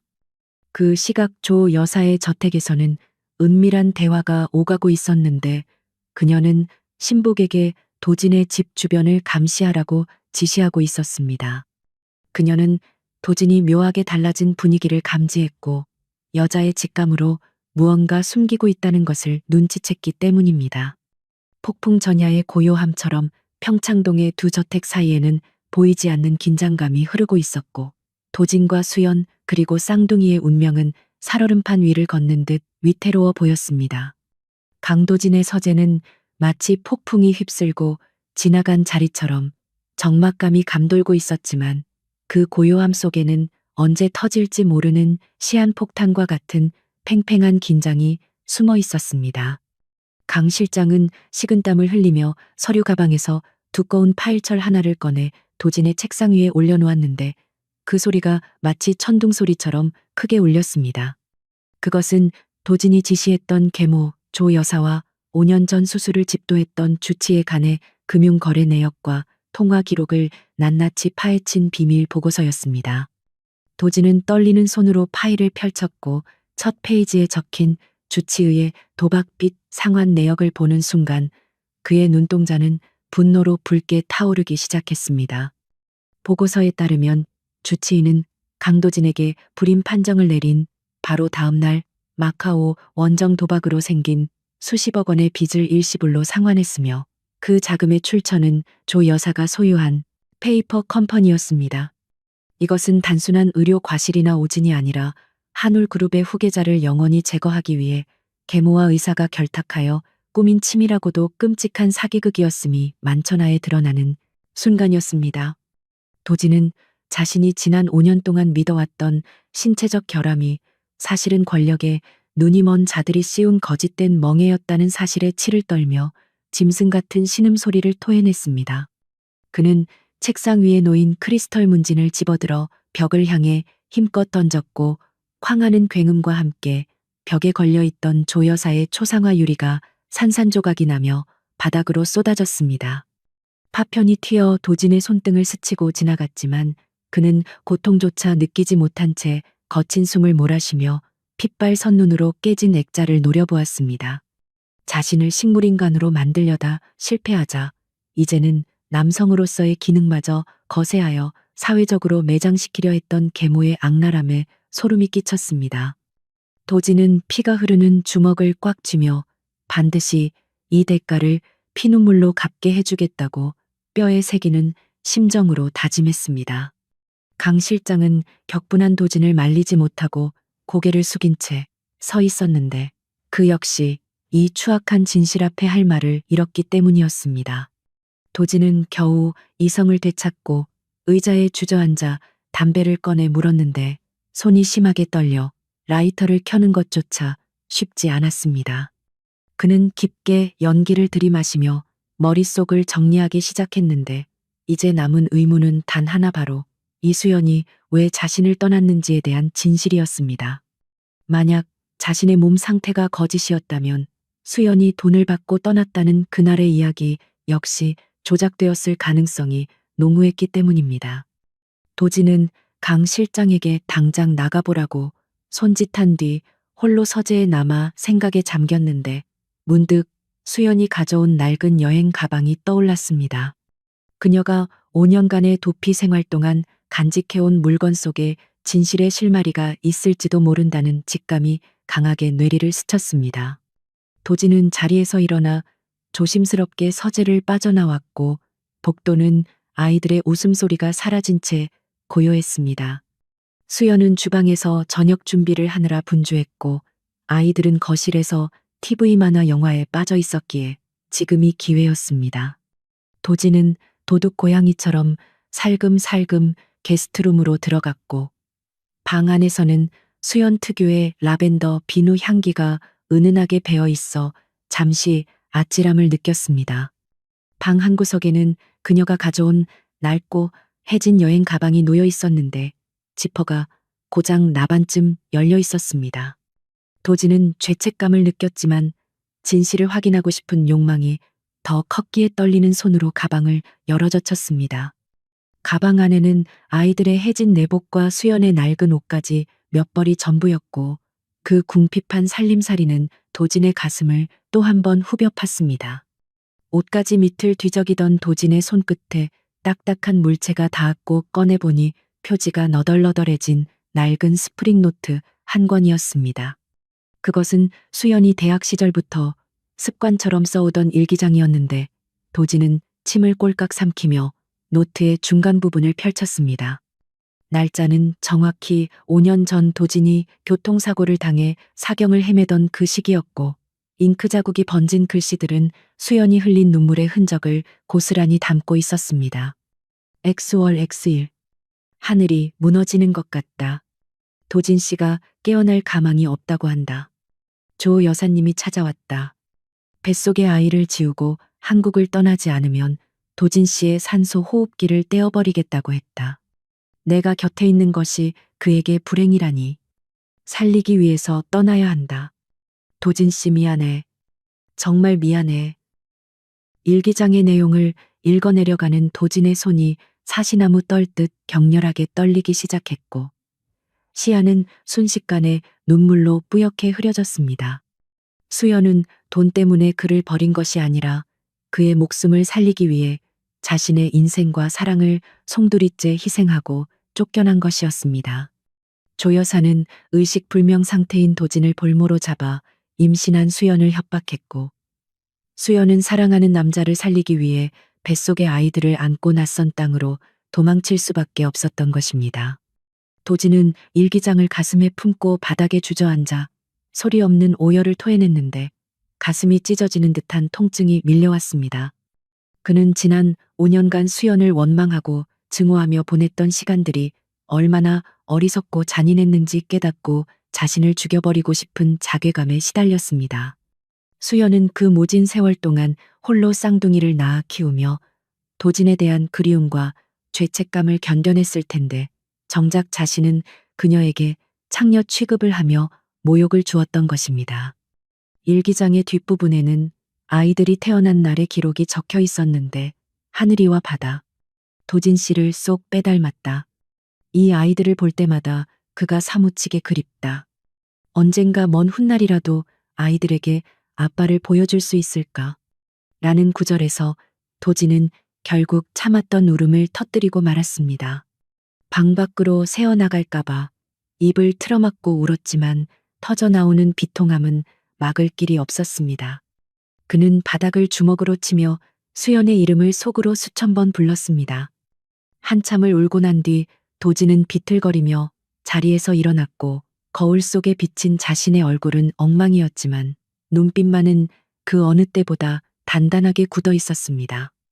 그는 더 이상 과거에 나약하고 속기만 했던 강도진이 아니었고 자신의 여자와 아이들을 지키기 위해 지옥불이라도 뛰어들 준비가 된 가장이었습니다. 그는 일기장을 제자리에 돌려놓고 눈물을 닦아낸 뒤 옷매무새를 가다듬고 방을 나섰습니다.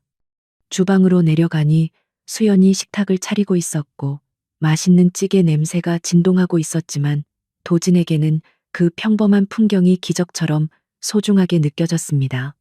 수연은 도진의 붉어진 눈을 보고 놀라며 어디 편찮으시냐고 물었지만 도진은 아무것도 아니라며 애써 미소를 지어 보였습니다. 그는 수연에게 다가가 충동적으로 그녀를 안아주고 싶었지만 아직은 때가 아니라고 생각하며 주먹을 꽉 쥐었습니다.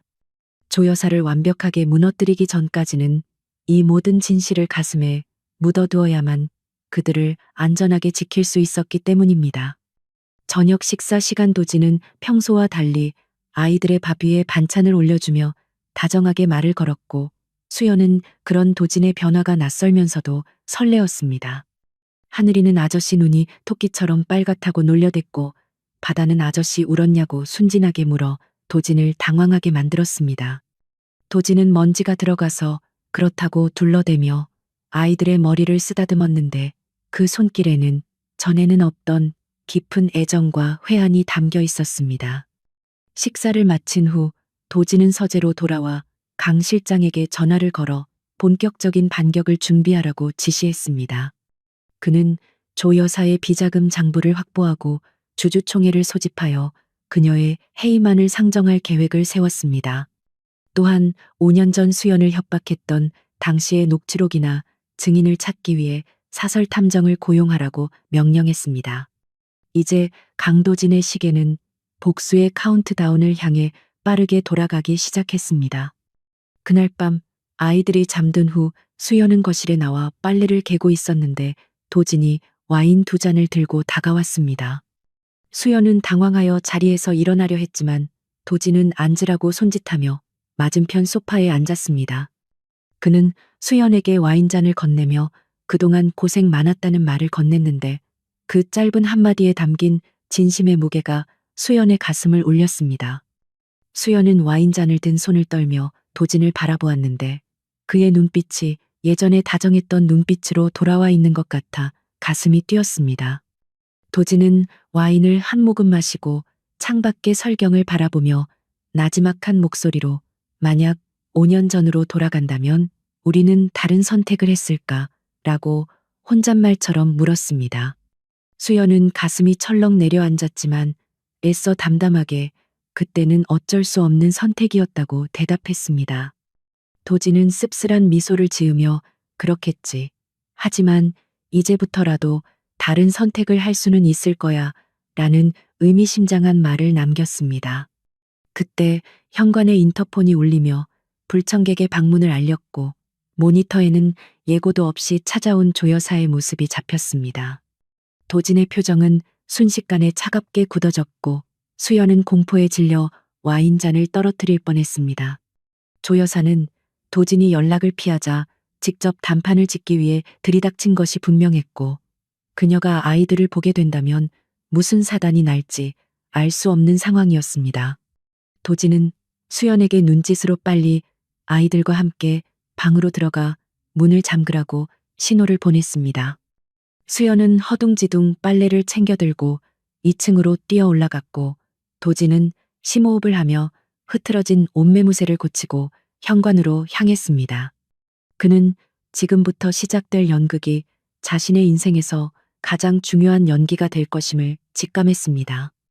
육중한 현관문을 열자 밍크 코트를 입은 조 여사가 거만한 표정으로 서 있었고 그녀의 뒤에는 건장한 경호원들이 버티고 서 있었습니다. 조 여사는 도진을 위아래로 훑어보며 연락도 안 받고 집구석에 처박혀서 뭐 하고 있냐고 비아냥거렸습니다. 도진은 입가에 비릿한 미소를 띠며 어머니가 보고 싶어서 기다리고 있었다고 능청스럽게 대꾸했습니다.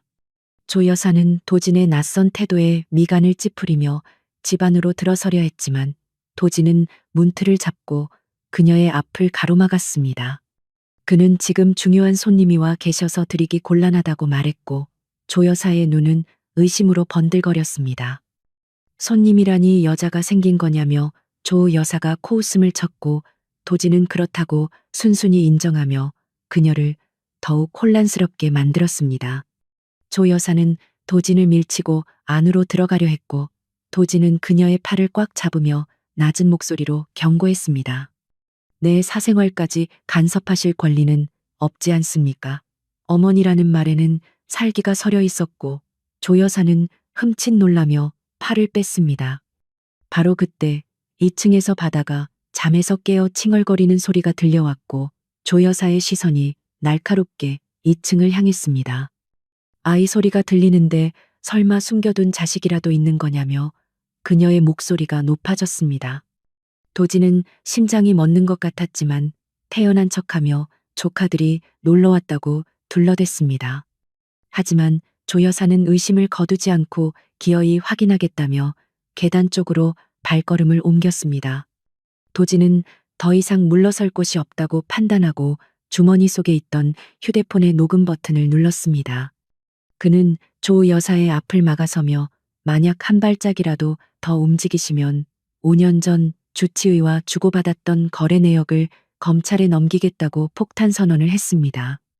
조 여사의 발걸음이 그 자리에 못 박힌 듯 멈춰 섰고 그녀의 얼굴은 경악으로 일그러졌습니다.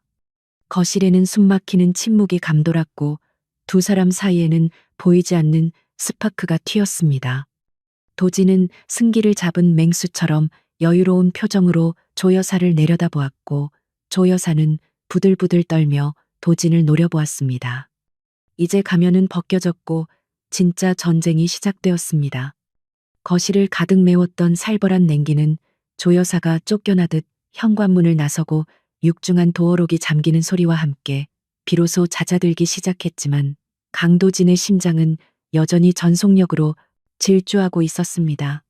그는 닫힌 문에 등을 기댄 채 거친 숨을 몰아쉬며 주머니 속에 녹음기를 꽉 움켜쥐었는데 이것은 단순한 방어수단이 아니라 계모의 숨통을 끊어놓을 결정적인 단두대의 칼날이었습니다. 5년 전 자신의 불행을 담보로 권력을 유지하려 했던 그 추악한 욕망을 확인한 이상 도진은 더 이상 과거의 무기력한 피해자로 남아있지 않겠다고 다짐했습니다. 그는 떨리는 손을 진정시키며 2층을 올려다 보았는데 그곳에는 자신이 목숨을 바쳐서라도 지켜야 할 진짜 가족이 숨죽여 기다리고 있었습니다.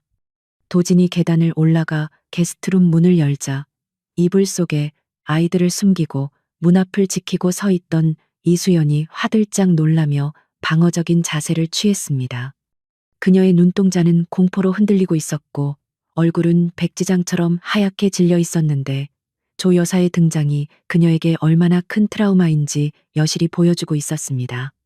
도지는 가슴이 미어지는 통증을 느끼며 천천히 다가가 수연의 어깨를 감싸 안았는데 그녀의 몸은 사시나무 떨듯 격렬하게 떨리고 있었습니다. 도지는 나직하고 단호한 목소리로 이제 아무도 당신들을 건드릴 수 없으니 안심하라고 말하며 그녀를 진정시켰습니다. 수연은 도진의 품에서 전해지는 따뜻한 온기와 확신에 찬 목소리에 긴장이 풀리며 다리에 힘이 풀려 주저앉았고 참았던 눈물을 왈칵 쏟아냈습니다. 도진은 무릎을 꿇고 앉아 수연의 젖은 뺨을 엄지손가락으로 닦아주며 지난 5년간 혼자 짊어졌던 공포와 외로움을 이제는 자신이 나누어지겠다고 속으로 맹세했습니다. 그는 이불 밖으로 고개를 내민 하늘이와 바다를 향해 팔을 벌렸고 아이들은 쭈뼛거리다가 도진의 품으로 달려와 안겼습니다. 세 사람을 한꺼번에 끌어안은 도진의 눈에서도 뜨거운 눈물이 흘러내려 아이들의 머리카락을 적셨습니다. 그날 밤 도진은 잠시도 아이들의 곁을 떠나지 않았고 침대맡에 의자를 두고 앉아 아이들이 잠드는 모습을 밤새 지켜보았습니다. 그는 아이들의 숨소리 하나하나를 가슴에 새기며 자신이 놓쳐버린 5년이라는 시간의 공백을 어떻게든 메우고 싶다는 간절한 열망에 사로잡혔습니다. 하늘이가 잠꼬대로 아빠라고 웅얼거리는 소리를 들었을 때 도지는 심장이 멎는 듯한 전율을 느꼈고 조심스럽게 아이의 손을 잡으며 이제 아빠가 왔다고 속삭였습니다. 그것은 세상 그 누구에게도 들리지 않는 그만의 고해성사이자 영원한 약속이었습니다. 다음 날 아침 저택의 풍경은 전날과는 완전히 딴판으로 변해 있었는데 도진의 지시로 새벽부터 배달된 수많은 쇼핑백들이 거실을 가득 채우고 있었기 때문이었습니다. 도진은 아이들이 입고 있던 낡고 해진 옷들이 마음에 걸려 백화점 문이 열리자마자 최고급 아동복과 장난감들을 싹쓸이해 오라고 강 실장에게 명령했던 것입니다. 수연은 산더미처럼 쌓인 선물들을 보고 입을 다물지 못하며 이게 다 무슨 일이냐고 물었지만 도진은 그저 아이들에게 주는 입주 선물이라고 둘러댔습니다. 아이들은 환호성을 지르며 쇼핑백을 뜯기 시작했고 새 옷과 로봇 장난감들을 꺼내들고 거실을 방방 뛰어다녔습니다. 바다는 자신의 몸집만 한곰 인형을 끌어안고 뒹굴었고 하늘이는 최신형 드론을 조종하며 신기해했는데 그 모습을 지켜보는 도진의 입가에는 흐뭇한 미소가 떠나지 않았습니다. 그는 수연에게도 고급스러운 원피스와 코트를 건네며 이제 가정부 노릇은 그만두고 아이들 엄마로서의 품위를 지키라고 말했습니다. 수연은 도진의 과한 호의가 부담스러워 거절하려 했지만 도진의 눈빛이 너무나 간절해 차마 거절할 수 없었습니다. 도진의 변화는 단순히 물질적인 공세에만 그치지 않았고 그는 집안의 모든 고용인을 불러 모아 수연과 아이들을 귀빈으로 대우하라고 엄명을 내렸습니다. 만약 누구라도 그들을 무시하거나 함부로 대하는 사람이 있다면 그 즉시 해고는 물론이고 업계에서 매장시키겠다는 서슬퍼런 경고도 덧붙였습니다. 수연은 갑작스러운 신분 상승에 어리둥절해하면서도 도진이 자신들을 진심으로 보호하려 한다는 사실에 묘한 안도감과 설렘을 느꼈습니다. 그녀는 도진이 왜 이렇게까지 변했는지 이유를 알 수 없었지만 그 변화가 싫지는 않았습니다. 오후가 되자 도진은 말끔한 수트 차림으로 회사에 출근했는데 그의 표정은 아침에 아이들을 볼 때와는 정반대로 냉혹한 승부사의 모습이었습니다. 그는 본사 대회의실에 들어서자마자 긴급 임원 회의를 소집했고 조 여사의 측근으로 분류되던 이사들을 하나하나 지목하며 그들의 비리 장부를 테이블 위에 던졌습니다. 회의실은 순식간에 공포의 도가니로 변했고 임원들은 사색이 되어 도진의 눈치를 살피기에 급급했습니다. 도진은 더 이상 유약하고 병약한 후계자가 아니었고 자신의 왕국을 되찾으러 온 분노한 용과 같았습니다. 도지는 조 여사가 회사 자금을 횡령하여 비자금을 조성한 내역과 주가 조작에 가담한 증거들을 들이대며 즉각적인 해임안을 상정했습니다. 반발하는 세력도 있었지만 도진이 준비한 증거가 워낙 명백하고 치명적이어서 아무도 감히 입을 열지 못했습니다. 그는 이 자리에서 조 여사의 라인을 전부 쳐내고 능력 있는 젊은 인재들로 경영진을 물갈이하겠다고 선포했습니다. 그것은 하늘그룹의 썩은 환부를 도려내는 대수술의 시작이자 도진의 화려한 귀환을 알리는 신호탄이었습니다. 회의를 마친 도진은 회장실로 돌아와 창밖을 내려다보며 넥타이를 느슨하게 풀었는데 전쟁 같은 하루를 보냈음에도 피곤함보다는 카타르시스가 느껴졌습니다. 그는 휴대폰을 꺼내 배경 화면으로 설정해둔 잠든 쌍둥이의 사진을 들여다보며 미소를 지었습니다. 이제 조 여사의 손발은 묶였고 그녀가 할 수 있는 일은 없다고 생각했지만 궁지에 몰린 쥐가 고양이를 문다는 사실을 그는 잠시 간과하고 있었습니다. 조 여사는 자신의 몰락을 감지하고 마지막 발악을 준비하며 어둠 속의 그림자들에게 은밀한 연락을 취하고 있었습니다. 퇴근 시간이 되자마자 도지는 뒤도 돌아보지 않고 칼퇴근을 감행하여 비서들을 놀라게 했는데 그는 빨리 집에 가서 아이들을 보고 싶은 마음뿐이었습니다. 집에 도착한 도지는 현관문을 열자마자 달려 나온 바다를 번쩍 안아 올리며 뽀뽀 세례를 퍼부었고 하늘이에게는 하이파이브를 건넸습니다. 수연은 앞치마를 두르고 주방에서 나오다가 그 다정한 부자의 모습을 보고 가슴 한구석이 찌릿해지는 것을 느꼈습니다. 그것은 그녀가 오랫동안 꿈꿔왔지만 결코 이루어질 수 없다고 믿었던 평범하고 행복한 가정의 모습이었습니다. 저녁 식사 시간 도지는 수연의 밥 위에 생선살을 발라 올려주며 많이 먹으라고 챙겼는데 그 자연스러운 행동에 수연은 얼굴이 붉어졌습니다. 아이들은 아저씨가 엄마를 좋아하나 바라며 키득거렸고 도지는 헛기침을 하며 시선을 피했지만 귀가 빨개지는 것은 숨길 수 없었습니다. 식탁 위에는 웃음꽃이 피어났고 차가웠던 저택은 사람의 온기로 훈훈하게 데워지고 있었습니다. 도지는 이 행복을 영원히 지키기 위해서라면 자신의 모든 것을 걸어도 아깝지 않다고 생각했습니다. 식사 후 도지는 아이들에게 목욕을 시켜주겠다고 자청하며 욕실로 데려갔는데 수연은 도진이 힘들까봐 말렸지만 도지는 막무가내였습니다. 넓은 월풀 욕조에 거품을 가득 풀고 아이들과 물장구를 치는 도진의 모습은 영락없는 아들 바보였습니다. 도진은 아이들의 등을 밀어주다가 그들의 등과 팔에 있는 작은 흉터들과 멍자국들을 발견하고 동작을 멈추었습니다. 그것은 가난하고 험한 환경에서 자라며 생긴 영광의 상처들이었지만 도진에게는 자신의 무능함이 새겨진 낙인처럼 아프게 다가왔습니다. 도진은 바다의 어깨에 있는 화상 자국을 손가락으로 쓸어내리며 이게 뭐냐고 물었고 바다는 옛날에 엄마가 일 나갔을 때 라면 끓여 먹으려다 데인 거라고 아무렇지 않게 대답했습니다.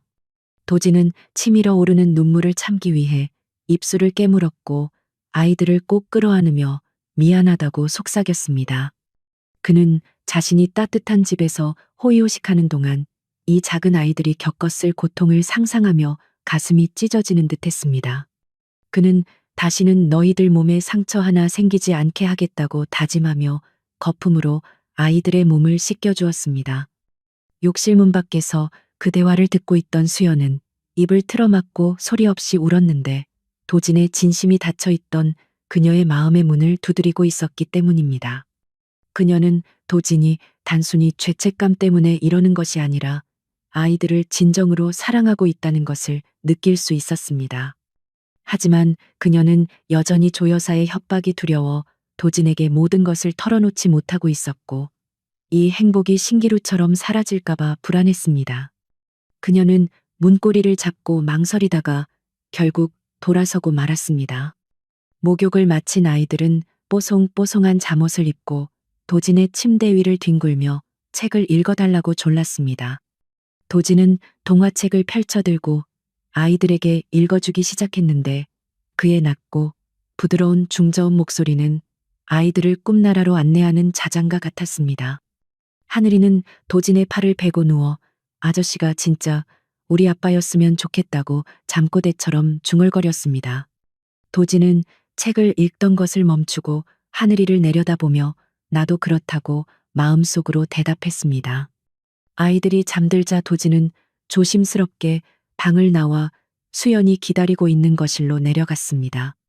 수연은 따뜻한 차를 준비해 놓고 도진을 기다리고 있었는데 두 사람 사이에는 묘한 기류가 흘렀습니다. 도진은 수연의 맞은편에 앉아 차를 한 모금 마시고 정적을 깨며 앞으로의 계획에 대해 이야기했습니다. 그는 수연에게 아이들의 교육 문제와 더 나은 주거 환경을 제공하겠다고 제안하며 계속 이 집에 머물러 줄 것을 우회적으로 부탁했습니다. 수연은 찻잔을 만지작거리며 도진 씨가 왜 이렇게까지 저희에게 잘해주시는지 모르겠다고 조심스럽게 물었습니다. 도진은 잠시 침묵하다가 수연의 눈을 똑바로 바라보며 당신이 내 생명의 은인이기 때문이라고 대답했습니다. 수연은 그 말이 5년 전 사고를 의미하는 것인지 아니면 아이들을 낳아준 것을 의미하는지 알 수 없어 혼란스러웠습니다. 도진은 더 이상 설명하지 않고 그저 믿고 따라와 달라고 말하며 수연의 거친 손을 잡아주었습니다. 그때 도진의 휴대폰이 울리며 강 실장의 다급한 목소리가 들려왔는데 조 여사가 잠적했다는 보고였습니다. 그녀는 회의만이 통과되기 직전 비자금을 챙겨 종적을 감췄으며 출국 금지 명령이 내려졌지만 행방이 묘연하다는 것이었습니다. 도진의 표정은 순식간에 굳어졌고 불길한 예감이 등줄기를 타고 흘러내렸습니다. 그는 즉시 저택의 보안을 최고 수준으로 강화하라고 지시하고 경호원들을 증원 배치했습니다. 도진은 수연에게 걱정하지 말라고 안심시켰지만 그의 눈빛은 매섭게 빛나고 있었습니다. 그는 조 여사가 순순히 물러날 사람이 아니라는 것을 누구보다 잘 알고 있었고 그녀의 마지막 타깃이 자신이 아닌 아이들이 될 수도 있다는 가능성을 배제할 수 없었습니다. 그는 수연과 아이들을 지키기 위해 오늘 밤 한숨도 자지 않고 파수꾼이 되기로 결심했습니다. 같은 시각 어두운 뒷골목의 허름한 창고에서는 조 여사가 험상궂은 사내들에게 돈 가방을 건네며 은밀한 지시를 내리고 있었습니다. 그녀의 눈은 도끼로 가득 차 있었고 입가에는 섬뜩한 미소가 걸려 있었습니다. 그녀는 도진이 가장 아끼는 것을 부셔버림으로써 그에게 지옥을 맛보여 주겠다고 중얼거렸습니다. 그녀가 건넨 사진 속에는 해맑게 웃고 있는 하늘이와 바다의 얼굴이 붉은색 펜으로 동그라미 쳐져 있었습니다. 폭풍 전야의 고요함 속에서 평창동 저택은 겉으로는 평화로워 보였지만 그 안에서는 다가올 위협에 맞서기 위한 보이지 않는 전쟁이 준비되고 있었습니다. 도진은 잠든 아이들의 방문을 열어두고 거실 소파에 앉아 뜬 눈으로 밤을 지새웠습니다. 그의 손에는 골프채 대신 아이들이 선물해준 종이 왕관이 들려 있었지만 그의 기세는 그 어떤 무기보다도 강렬했습니다. 이제 그는 얼음성의 왕이 아니라 가족을 지키는 가장으로서 최후의 결전을 기다리고 있었습니다. 새벽이 밝아올 무렵 창밖에는 다시 눈발이 날리기 시작했는데 이번 눈은 불길한 징조처럼 검은 하늘을 뒤덮고 있었습니다. 도진은 창가에 서서 밖을 응시하며 다가올 시련을 예감했고 주먹을 꽉 쥐었습니다. 그는 반드시 이 겨울을 끝내고 아이들에게 따뜻한 봄을 선물하겠다고 다짐하며 어둠 속을 노려보았습니다. 불길한 예감은 언제나 빗나가는 법이 없이 현실이 되어 날카로운 비수처럼 심장에 꽂히기 마련인데 강도진이 잠시 경호팀장과 보안 시스템을 점검하기 위해 자리를 비운 그 찰나의 순간이 문제였습니다. 정원에 쌓인 눈을 보며 신이 난 쌍둥이가 수연의 만류에도 불구하고 잠시 마당으로 뛰쳐나갔고 그 순간 요란한 굉음과 함께 정체불명의 승합차가 정문 바리케이드를 부수고 들어왔습니다. 경호원들이 급히 달려들었지만 차에서 내린 복면 쓴 괴한들은 순식간에 아이들을 낚아채 차에 실었고 비명을 지르며 달려나오는 수연을 거칠게 밀쳐버린 뒤 눈보라 속으로 사라져 버렸습니다.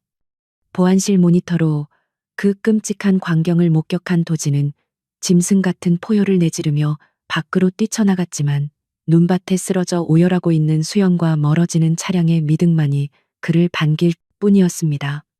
도진은 이성을 잃고 자신의 차에 올라타려 했지만 강 실장이 그를 가로막으며 놈들이 아이들에게 위치 추적기가 없는지 확인할 것이니 섣불리 움직이면 아이들이 위험하다고 만류했습니다. 하지만 도진은 강 실장의 멱살을 잡고 흔들며 내 새끼들이 잡혀갔는데 지금 이성적으로 판단하게 생겼냐고 고래고래 소리를 질렀습니다. 그때 도진의 휴대폰이 울렸고 발신 번호 표시 제한으로 걸려온 전화기 너머에서는 조 여사의 섬뜩한 웃음소리가 들려왔습니다.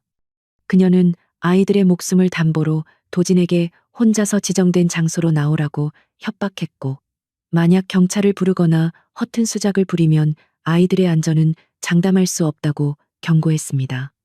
도진은 입술을 깨물어 피가 흐르는 줄도 모르고 알겠다고 대답하며 주소를 받아 적었는데 그곳은 인적이 드문 경기도 외곽에 폐쇄된 냉동 창고였습니다.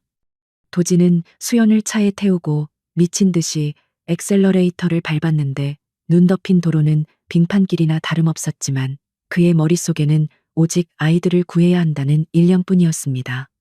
조수석에 앉은 수연은 손을 모으고 하얗게 질린 얼굴로 제발 아이들을 살려달라고 끊임없이 기도했고 도진은 그녀의 손을 꽉 잡아주며 반드시 구해내겠다고 약속했습니다. 하지만 핸들을 잡은 그의 손은 미세하게 떨리고 있었고 공포는 그림자처럼 그들의 뒤를 바짝 쫓아오고 있었습니다. 펜행동 창고에 도착했을 때 주변은 을씨년스러운 정막에 휩싸여 있었고 녹슨 철문 사이로 매서운 바람 소리만이 귀신 울음소리처럼 들려왔습니다. 도진은 수연에게 차 안에 있으라고 당부했지만 수연은 죽어도 같이 가겠다며 고집을 피웠고 결국 두 사람은 서로를 의지하며 창고 안으로 들어갔습니다. 어둠 속에서 희미한 조명이 켜지자 의자에 묶여 입에 테이프가 붙은 채 공포에 떨고 있는 하늘이와 바다의 모습이 들어왔습니다. 조 여사는 아이들 뒤에 서서 비릿한 미소를 지으며 도진을 맞이했고 그녀의 주변에는 몽둥이를 든 건장한 사내들이 포진해 있었습니다. 그녀는 도진에게 주식 포기 각서와 경영권 양도 서류를 내밀며 당장 서명하라고 종용했고 도진은 망설임 없이 펜을 들었습니다. 그에게는 천문학적인 가치를 지닌 회사보다 눈앞에 있는 아이들의 손가락 하나가 더 소중했기 때문이었습니다. 도진이 서명을 마치자 조 여사는 서류를 챙겨 들고는 이제 볼일 끝났으니 처리하라고 사내들에게 손짓했습니다.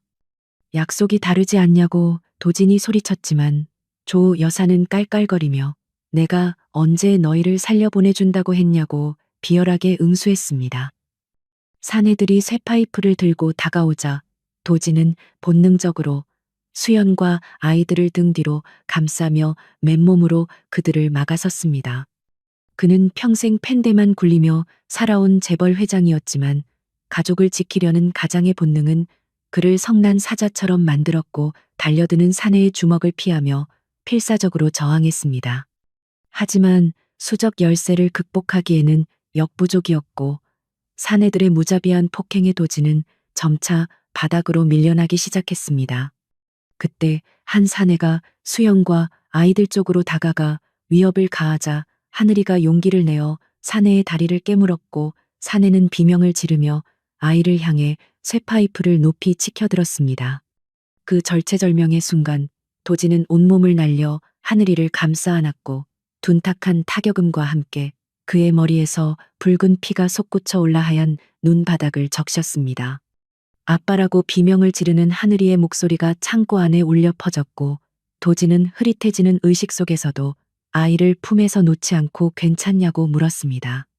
조 여사는 피를 흘리며 쓰러진 도진을 보고 승리감에 도취되어 광소를 터뜨렸지만 그 웃음소리는 오래가지 못했습니다. 창고 문이 부서질 듯 열리며 사이렌 소리와 함께 경찰 특공대와 강 실장이 이끄는 보안팀이 들이닥쳤기 때문이었습니다. 도진은 미리 자신의 시계에 GPS와 도청 장치를 켜두었고 강 실장은 그 신호를 따라 경찰과 함께 도착한 것이었습니다. 순식간에 상황은 역전되었고 조 여사와 그녀의 일당들은 경찰들에게 제압당해 수갑을 차게 되었습니다. 조 여사는 끌려가면서도 이건 무효라고 악을 썼지만 그녀를 기다리는 것은 차가운 감옥뿐이었습니다. 수연은 피투성이가 된 도진을 끌어안고 오열하며 정신 차리라고 소리쳤고 아이들도 아빠 죽지 말라고 울부짖었습니다. 도진은 피 묻은 손을 들어 수연의 얼굴을 만지며 미안하다는 말을 남기고 의식을 잃었습니다. 구급차 안에서 도진의 바이탈 사인은 불안정하게 요동쳤고 의료진은 심폐소생술을 시도하며 병원으로 질주했습니다. 수연은 도진의 차가운 손을 잡고 제발 우리를 두고 가지 말라고 빌고 또 빌었으며 아이들은 겁에 질려 서로를 꼭 껴안고 있었습니다. 병원에 도착하자마자 도진은 수술실로 옮겨졌고 수술 중이라는 붉은 등이 켜지자 수연은 바닥에 주저앉아 하염없이 눈물을 흘렸습니다. 수술은 장장 10시간이 넘게 이어졌고 그 긴 시간 동안 수연과 아이들은 수술실 앞을 떠나지 않고 자리를 지켰습니다. 강 실장이 다가와 아이들이라도 좀 쉬게 하라고 권유했지만 아이들은 아빠가 나올 때까지 기다리겠다며 고집을 부렸습니다. 마침내 수술실 문이 열리고 주치의가 피로한 기색으로 나오자 모두가 숨을 죽이고 그를 바라보았습니다. 다행히 고비는 넘겼지만 머리를 크게 다쳐 언제 깨어날지 장담할 수 없다는 의사의 말에 수연은 다시 한번 무너져 내렸습니다. 중환자실로 옮겨진 도진은 붕대를 감은 채 깊은 잠에 빠져 있었고 수연은 매일 그의 곁을 지키며 헌신적으로 간호했습니다. 그녀는 도진의 귀에 대고 아이들의 이야기와 우리가 함께할 미래에 대해 끊임없이 속삭여 주었고 아이들도 학교가 끝나면 병원으로 달려와 아빠의 손을 주물러 주었습니다. 도진이 쓰러진 지 일주일이 지나고 창밖에는 겨울의 끝을 알리는 비가 내리고 있었습니다. 어느 날 밤 수연이 깜빡 잠이 든 사이 도진의 손가락이 미세하게 움직였고 그는 천천히 눈을 떴습니다. 흐릿한 시야 속에서 걱정스러운 표정으로 자신을 내려다보는 수연과 아이들의 얼굴이 보이자 도진은 자신이 살아있음을 실감했습니다. 수연은 도진이 깨어난 것을 보고 감격하여 의사를 부르려 했지만 도진은 쉰 목소리로 그녀를 부르며 가지 말라고 잡았습니다. 아이들은 아빠가 깨어났다며 도진의 침대로 달려들었고 도진은 통증도 잊은 채 아이들을 양팔로 안아주었습니다. 하늘이와 바다는 엉엉 울며 다시는 아프지 말라고 했고 도진은 아이들의 머리에 입을 맞추며 이제 절대 너희를 혼자 두지 않겠다고 맹세했습니다. 수연도 도진의 품에 안겨 참았던 눈물을 터뜨렸고 병실은 눈물과 웃음이 뒤섞인 감동의 도가니가 되었습니다. 도진의 회복 속도는 놀라울 정도로 빨랐고 그는 병상에서도 회사 업무를 챙기며 경영 복귀를 준비했습니다. 조 여사는 살인미수와 횡령 혐의로 무기징역을 선고받았고 그녀의 세력은 회사에서 완전히 축출되었습니다. 도진은 수연과 정식으로 혼인 신고를 하고 아이들을 자신의 호적에 올리는 절차를 밟았는데 이는 그가 세상에서 가장 중요하게 생각하는 결제 서류였습니다. 그리고 1년이라는 시간이 흘러 다시 겨울이 찾아왔지만 평창동 저택의 풍경은 1년 전과는 완전히 달라져 있었습니다. 차가운 냉기만 감돌던 거실에는 따뜻한 벽난로가 타오르고 있었고 곳곳에는 아이들의 장난감과 가족 사진들이 장식되어 있었습니다. 오늘은 쌍둥이의 6번째 생일 파티가 열리는 날이었고 저택은 축하해 주러 온 손님들로 북적거리고 있었습니다. 도진은 아이들과 똑같은 턱시도를 입고 손님들을 맞이했는데 그의 표정은 그 어느 때보다 행복하고 여유로워 보였습니다. 수연은 만삭의 몸으로 우아한 드레스를 입고 도진의 옆에 서 있었는데 그녀의 얼굴에는 사랑받는 여자의 자신감이 넘쳐 흐르고 있었습니다. 도진은 수연의 허리를 감싸 안으며 귓가에 오늘 당신 정말 아름답다고 속삭였고 수연은 수줍게 웃으며 당신도 멋지다고 화답했습니다. 파티의 하이라이트인 케이크 커팅식이 시작되자 하늘이와 바다는 의자 위에 올라가 촛불을 불었고 사람들은 박수를 치며 축하 노래를 불렀습니다. 도지는 아이들을 바라보며 1년 전 눈보라치던 밤 쓰레기통을 뒤지던 작은 천사들이 이렇게 건강하고 밝게 자라준 것에 대해 깊은 감사를 느꼈습니다. 그는 마이크를 잡고 하객들에게 짧은 인사를 전했는데 제 인생 최고의 투자는 바로 가족이라는 말에 모두가 환호했습니다. 파티가 끝나고 손님들이 돌아간 뒤 내 식구는 거실 소파에 앉아 선물을 뜯어보며 즐거운 시간을 보냈습니다. 도지는 수연의 부른 배에 손을 얹고 셋째야, 너는 형들이 있어서 좋겠다고 태담을 나누었고 아이들은 동생이 빨리 나왔으면 좋겠다며 배에 귀를 대고 킥킥거렸습니다. 창밖에는 하얀 눈이 내리고 있었지만 젖해가는 사랑의 온기로 후끈거렸습니다. 도지는 잠시 테라스로 나가 밤하늘을 올려다보았는데 문득 5년 전 자신이 겪었던 불행과 시련들이 주마등처럼 스쳐 지나갔습니다. 만약 그때 사고가 나지 않았다면 수연을 잃지 않았을까? 아니면 그 시련이 있었기에 지금의 행복이 더 값진 것일까 하는 생각에 잠겼습니다. 하지만 분명한 것은 그 얼음 같았던 고통의 시간들이 결국은 봄을 불러오는 걸음이 되었다는 사실이었습니다. 수연이 담요를 들고 나와 도진의 어깨에 덮어주며 추운데 들어오라고 말했습니다. 도진은 수연을 품에 안고 눈 내리는 풍경을 바라보며 당신이 나의 봄이고 나의 구원이라고 고백했습니다. 수연은 도진의 가슴에 얼굴을 묻으며 당신과 아이들이 나의 전부라고 대답했습니다. 두 사람은 서로를 깊이 응시하다가 입을 맞추었고 하얀 눈송이는 축복처럼 그들의 머리 위로 내려앉았습니다. 다음 날 아침 도진은 평소보다 일찍 일어나 아이들의 등원 준비를 도왔습니다. 그는 서툰 솜씨로 바다의 머리를 묶어주고 하늘이의 가방을 챙겨주며 영락없는 평범한 아빠의 모습을 보여주었습니다. 수연이 도시락을 싸서 건네주자 도진은 아이들의 손을 잡고 현관을 나섰습니다. 운전기사가 대기하고 있었지만 도진은 오늘은 자신이 직접 아이들을 데려다 주겠다며 운전석에 올랐습니다. 뒷좌석에 앉은 아이들은 동요를 부르며 신나했고 조수석의 수연은 흐뭇한 미소로 그들을 바라보았습니다. 차는 눈 덮인 언덕길을 조심스럽게 내려가며 세상 속으로 나아갔습니다. 도진은 백미러를 통해 아이들의 웃는 얼굴을 보며 생각했습니다. 자신이 가진 수조원의 재산보다 이 작은 아이들의 웃음이 더 가치 있다는 것을. 그리고 앞으로 어떤 시련이 닥쳐와도 이 가족을 지키기 위해 살아가겠다고 다짐했습니다. 차창 밖으로 겨울의 끝자락에 피어난 작은 꽃봉오리가 보였고 봄은 이미 그들의 곁에 와 있었습니다. 저택은 멀어졌지만 그곳은 더 이상 얼음성이 아니었습니다. 그곳은 사랑과 희망이 숨쉬는 세상에서 가장 따뜻한 보금자리였습니다. 도진과 수연 그리고 아이들의 이야기는 이제부터가 진짜 시작이었고 그들의 앞날에는 언제나 따스한 햇살만이 비출 것입니다. 5년 후 한울그룹의 회장실 책상 위에는 가족사진 액자가 가장 잘 보이는 곳에 놓여 있었습니다. 사진 속에는 늠름하게 자란 쌍둥이, 아들과 귀여운 막내딸, 그리고 행복하게 웃고 있는 도진과 수연의 모습이 담겨 있었습니다. 도진은 결제 서류를 검토하다가 잠시 사진을 바라보며 미소를 지었습니다. 그때 문이 열리고 교복을 입은 하늘이와 바다가 아빠하며 들어왔고 도진은 자리에서 일어나 두 팔 벌려 아이들을 맞이했습니다.